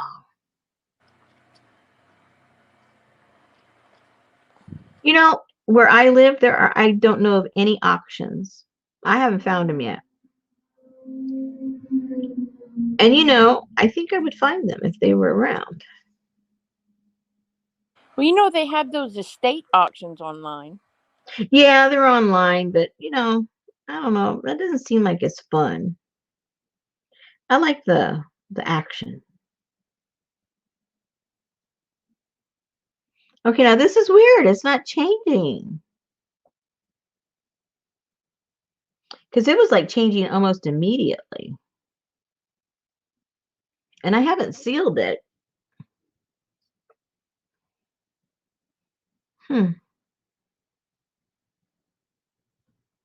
She said it's like an auction garage sale. I mean, there's a couple of auctions around here, but I mean, it's more like household stuff. I'm not interested in that. Or stuff I care for. Yeah. So, okay, so that is turning dark.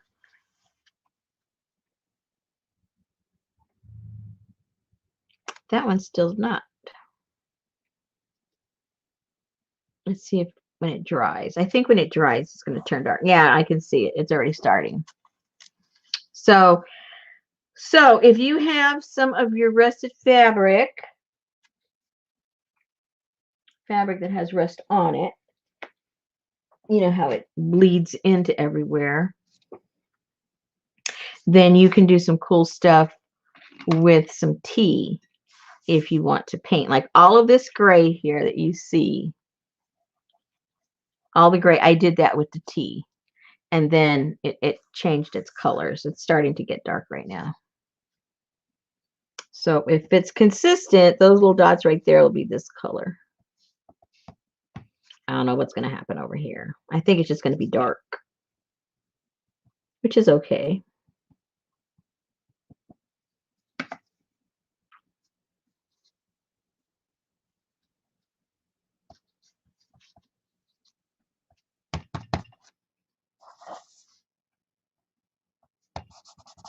That's a good deal. $4 for a quilt. Yep. Whoa. They had a quilt at that one I went to too, but I was just like, all I had in my pocket was a 50, and I'm like, I'm not even going to ask them to break this for take my $50 and leave. Yeah, that sounds like a winner. Meow. Meow. It's not too terribly far, Katie. I went with Alisa last year. It was about an hour and 15 minutes. Yeah, I'm gonna have to give her a list for the fall, what to look for me. Oh, Rosemary, you just could Huh? for what you like. Oh my gosh. I know. Gosh. That's why I really don't want to go, because I probably get bankrupt. But if I just give somebody a certain amount of money, then I know I'm not going to spend any more than that. But then you'll be like, I could PayPal you. I could PayPal we could, like do it like on FaceTime.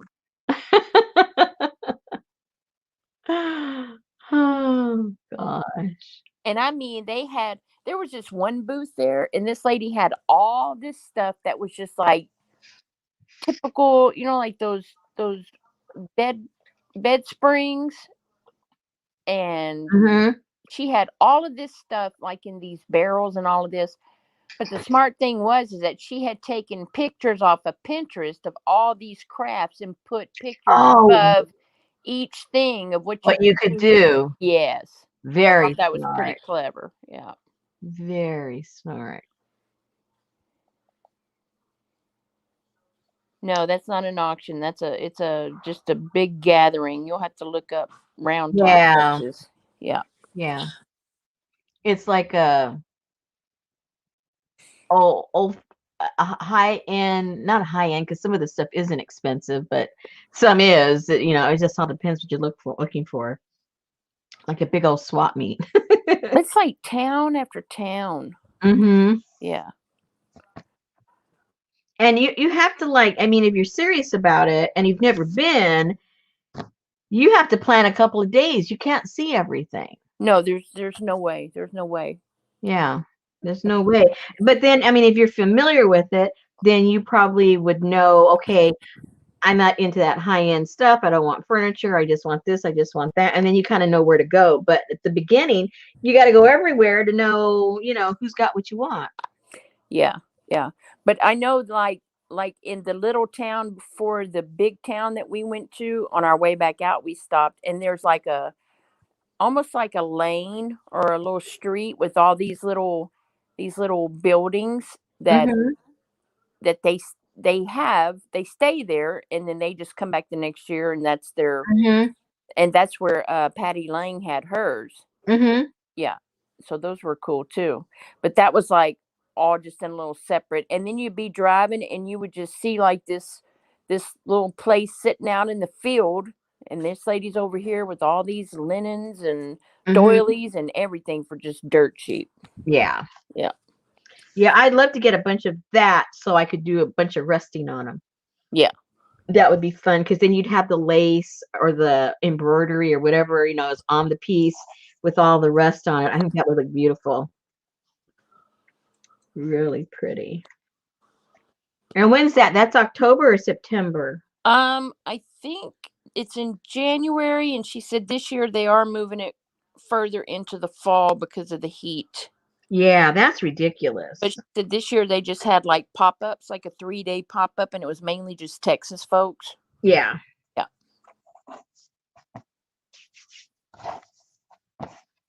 Alrighty, so you've got the basics of how to paint your stuff. Paint your stuff. And then, oh, there's the back. Kind of cool too.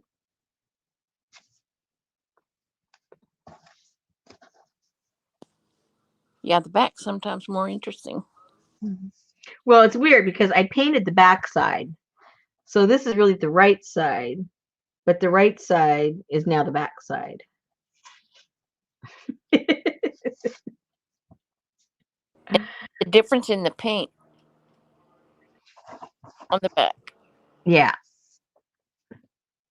All right. So then, the few of you that have not seen it, one of the options to work with these is, of course, our fallback for me anyway is always how to incorporate it into a journal. But you guys have mentioned wall hangings and everything, which would be beautiful. Hey, And Jerry. then this one, No, she bought the indigo dye powder, correct? yes. Yeah. And then this one I started sewing on this one, which came out pretty cool. So this would look, in addition to, wall hanging or in a frame, if you were a clothes maker, even if you just like to patch stuff, this would look really cool in the back of a jean jacket, I think. On the back, I think that would look really cool on there. And It kind of looks like an aerial view of the Ponderosa. is this where the spaceships landed? Yeah. And what was I gonna say? Oh, a pillow. It would be a pretty pillow too if you put this on a bigger piece of some kind of a canvas or something, and turned it into a pillow for your couch or something. That would look cool. Yep. Yes, Ninja, mix it with water. And I just barely started this when I was waiting for Richard from his doctor's appointment. That one looks like some place where you're gonna park your vehicle.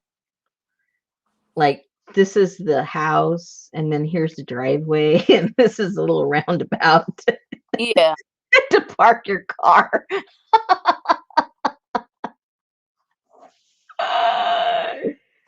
Oh no! Now you've got the song for Jan going in Janice's head. And there's the fire going through the map. Look! There it is. I know that one's so dark. Yeah. This one is very dark. So anyway, so those are some of the things that you could do with them. In addition to, my fallback of figuring out how to turn it into a journal. Yeah, they do kind of look like treasure maps. Yeah. And now these are so scrumptious. Now, see, these got really floppy because of all the times I washed these. These have been, I got the stuff and then I washed it 2 times to get all the sizing out. And then I did the rest. Then I did all the dunking and the cleaning and all that to get the rust out. And then after it ran ran through clean, then I threw it in the washer and washed it with soap. So these things are super, super soft. That's why all this is coming off, because it's been washed so many times. But these again, I see covers. Little bitty covers. Well, I could put them on something. I mean, they're already 6 inches, 6 inches across, and then, you could have a little bit on top and the bottom if you wanted the regular standard, like 8x6 Yep. book. But I kind of like this size of a book. It feels good in the hands, a little 6x6 book. I like that too. All right. So if you guys were here a little later, I had showed the beginning of the cover to a journal with one of these tins. This one, you know, I just banged it a few times with a hammer and the paint came off. This one had some paint. And I'm going to make this extremely rustic. I'm going to put all of my really, really messed up rustic papers from my eco printing that are a mess. And that's what's going to go inside of this journal. So this one's going to be, yeah, very messy. And this one I took one of the tins and everything that looks the orangey rusty color. It had paint on it and it had all kinds of stuff on it. And I sanded all of that with the little sandpaper that was included and down to the bare tin. It was shiny, just like that is. And then I took the solution, the water solution that was left over from the rusting and brushed it on that tin, and it immediately started rusting, oxidizing. And it looks more gold up there, but here it's rust color. I don't know why it's showing it kind of weird. Oh, there, you can see a little bit more that direction. You see the rust color. But anyway, and so I'm just going to let it do its thing maybe a little bit longer. But if I wanted it to stop, I would seal it now with something to stop the oxidation. But I'm just going to let it keep going. So that'll be a cover, and I'll put it somehow on top of this old ledger cover that I cut in half. It was a cover. So this will end up being a journal, and I'll do some kind of something on top on the cover. So that's what I've been up to. Quite a lot. In addition to cleaning my yard. Oh, and I had just taken a batch off of the stove when I realized how late it was and I had to go run and make my hubby something to eat. Let's bring some of those over and see what they look like. My eco prints. Let me put this away.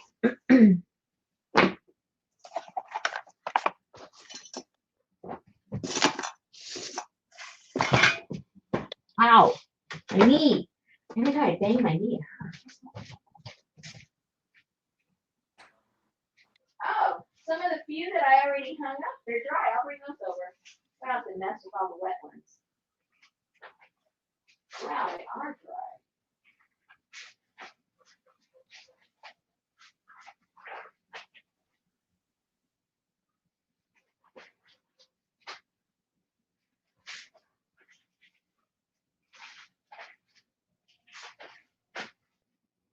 And they were just hanging here in the kitchen on my rack.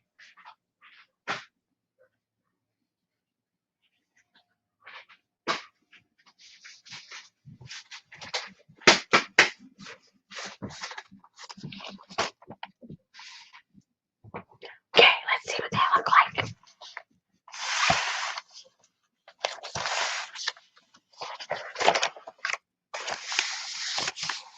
I got some of the little small weeds that were outside, and they came out really dark. Yeah, they did. And then some of the rest of the leaves are leaves that I collected in the fall because I don't really have any leaves to speak of right now. They're all too young, too new. They don't have any character yet. Whoa. Whoa, whoa. Whoa, whoa, whoa, whoa, whoa.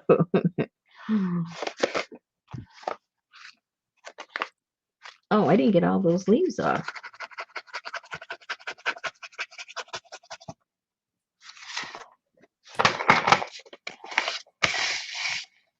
Sometimes it's hard to tell which is the leaf and which is the paper, the print.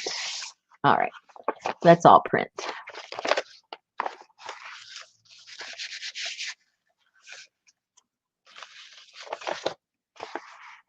I like that. Mm-hmm.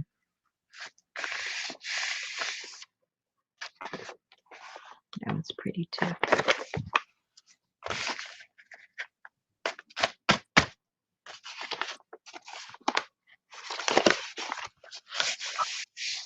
So what are you going to do with no sweet gum leaves? Or do you still have one? I don't have any more. Uh-oh. The only sweet gum leaves I have are the ones that I froze in the fall. Uh-oh. Yeah. After that, I'm going to have to go around town and find a tree. I don't, I've never really looked because I had an abundance, but I'm going to have to find a tree in town somewhere. I'm sure there's some. I'm sure.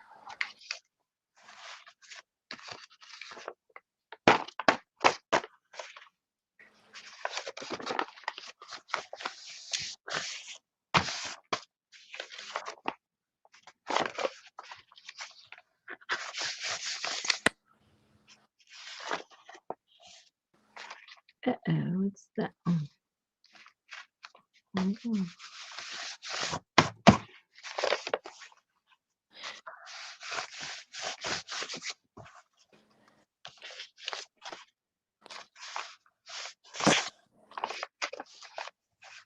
And that's it. The rest of them I didn't have time to hang up. These are already dry, so after I'm done here, I'll hang the rest of them up, and I have another batch already put together, ready to put on the stove. So what kind of paper is that? This is just copy paper, Okay.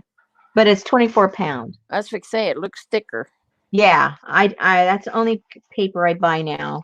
I use it for anything I would use copy paper. I just get the 24 pound.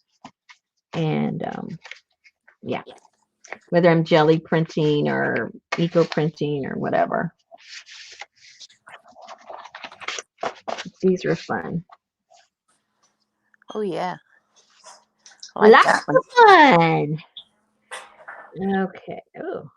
I mean, I use other papers. I mean, I use a lot of different papers, but this particular batch is just the copy paper. Mixed media paper, file folders. Yep. What was that other one? Ledger paper. Yep. Yep. I like it all. Yeah. Okay, so what else, ladies? Any questions? Yeah. What kind of paper did you use? I just said. I know. That's what I was looking. Oh. Any new questions? Leslie said those are, oh, wow. She loves the dark ones. Joan said these are cool. Katie said it all looks amazing. Thank you. I'm glad I enjoy doing what I do. Oh, well, I wouldn't do it if I didn't enjoy it, I guess. I mean, some people do stuff they don't like doing, but I don't think I would. I do every day. Well, you don't have a choice. Well, that's true. Some of us, have had to do a lot of things we didn't want to do, and now we have a choice. But there was many times I did not have a choice, and then you're miserable. I'm trying to think if there was ever a job I had that I really, really, really liked. I guess it was just when I was in the construction field. I mean, because nothing was ever the same. It was always moving. It was creative. You got to run around to cool houses and fool around with floor plans. It was fun. I like it. It was stressful because you're dealing with clients. That's the only part I don't like. Yeah, exactly. That part I could do away with that completely 100%. I do not like dealing, shall we say, with rich people. Because they think it's a license for being rude. You can be demanding. You can want what you want, and you have the right for it because you're paying for it. But you don't have to be rude about it. You know, especially when the other individuals haven't done anything wrong. It's just coming with a rude attitude. But that's the only thing I didn't like. Yeah. Problem solving. I do think I do enjoy that. A lot of the things I say I hate, I think I really like it because I gravitate toward those things. There's a lot of things that we think we don't like, but we're just fooling ourselves. My husband's always brought that to my attention, that things that are difficult for me are the things I gravitate toward. So I do like a challenge. I don't want it to be easy. Yeah. So I don't want like an easy road, but I also don't want rudeness. Give me a challenge, tell me what I did wrong, but don't be rude about it. So Tamara says, what did you use to glue or attach the tin to the book cover? Oh, yeah. Hold on. No glue. I drilled a hole in the metal, drilled a hole in the book, and just put in one of those simple, what do you call those thingamajiggers? What are those called? Oh, yep. Those are brads, aren't they? Brads. There you go. A brad, because I'm going to end up covering that. And my, my, what do you call that thing? The Crocodile? Yeah, the tin was too thick, so I couldn't make the hole. So I was going to put the grommet in there, but it wasn't working. And I didn't want to look all over the place for a drill bit that was the right. So I just said, forget it. So I just poked a hole in there with a nail, and I did use the what you call it for it to make a hole on here, but not in the metal. And then I just put that through there. So that's how I did that.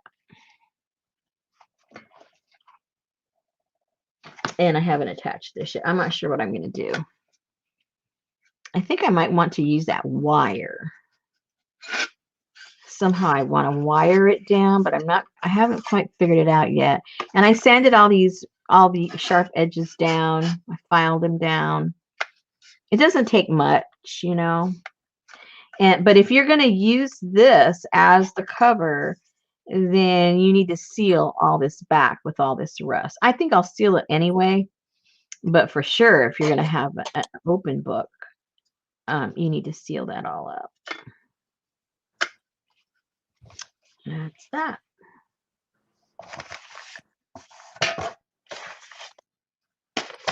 Anything else? We're wrapping this up early, Susan. Yes, you are. Yeah. You'll actually be able to relax. Yeah. And tomorrow, I have tomorrow off. Woohoo! Wonderful. Well, I have to get up early and drive out to. Yeah, but you got to deal with other people. Well, it's still, well, it might be more stressful just worrying about your puppy dog. Yeah, she's a trooper. She's fine. She likes to go. Oh, okay, good. Yeah. So they're just going to do an evaluation tomorrow, basically, or not? No, they're gonna put her out and do, because he didn't knock her out to do the hip X-ray because he said she's gonna have to go under soon, so I don't really want to do that. Oh, but yeah, so they're gonna just completely redo all the X-rays that I just paid to have done. this past Yeah. Yeah. So have a good evening, ma'am. She has a project to work on. Oh. Yeah. Wait, I got the Jacob's letter. Oh, Jane got it done. With the dominoes. Oh my goodness. Excellent. Joan wants to know, what do you use to seal the tin? Any basic, hold on. Thank you, ma'am. If all you have is like a matte medium, that would be fine. If you have any of these kinds of sealers, any brand will do. I like to work with the matte. But really anything whatever you might have stuff around the house that you work on the home with. But if you have like a varnish, if you have even the shellac, if you have clear shellac or if you have the amber shellac, that will seal it. Mod Podge will seal it. You know, for what you're going to use it for, like if you're going to use it for a book, because you're not going to like have it outside in the elements or anything. Clear fingernail polish. Yeah, if you want it shiny. I don't like the shiny finish on those things though. Yeah.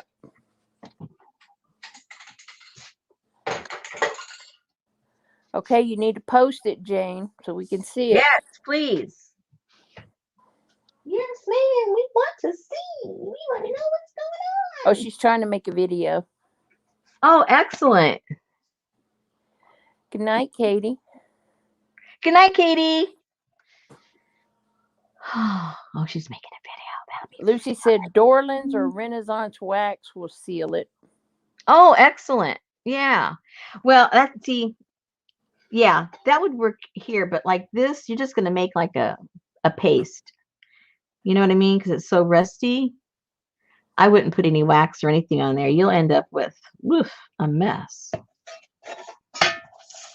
But definitely on here.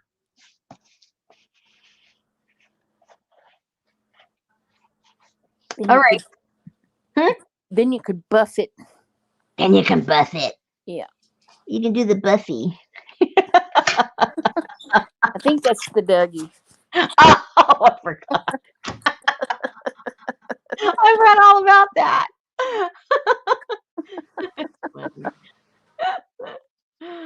Awesome. All right, ladies, thank you so much. And I'm going to get busy putting the rest of my eco prints on the stove and get that boiling so it can be all done before midnight. Oh, Thank you, Susan, and have a safe trip with Betty and the puppy dogs. yep. And I hope everything goes well. Me too. Mhm. And stay out of the windstorms. Will do. Yeah. All All right, ladies. Y'all right. keep 'em. Good night, Susan. Good night, ladies. Night. Good night, Betty. Good night. Good night.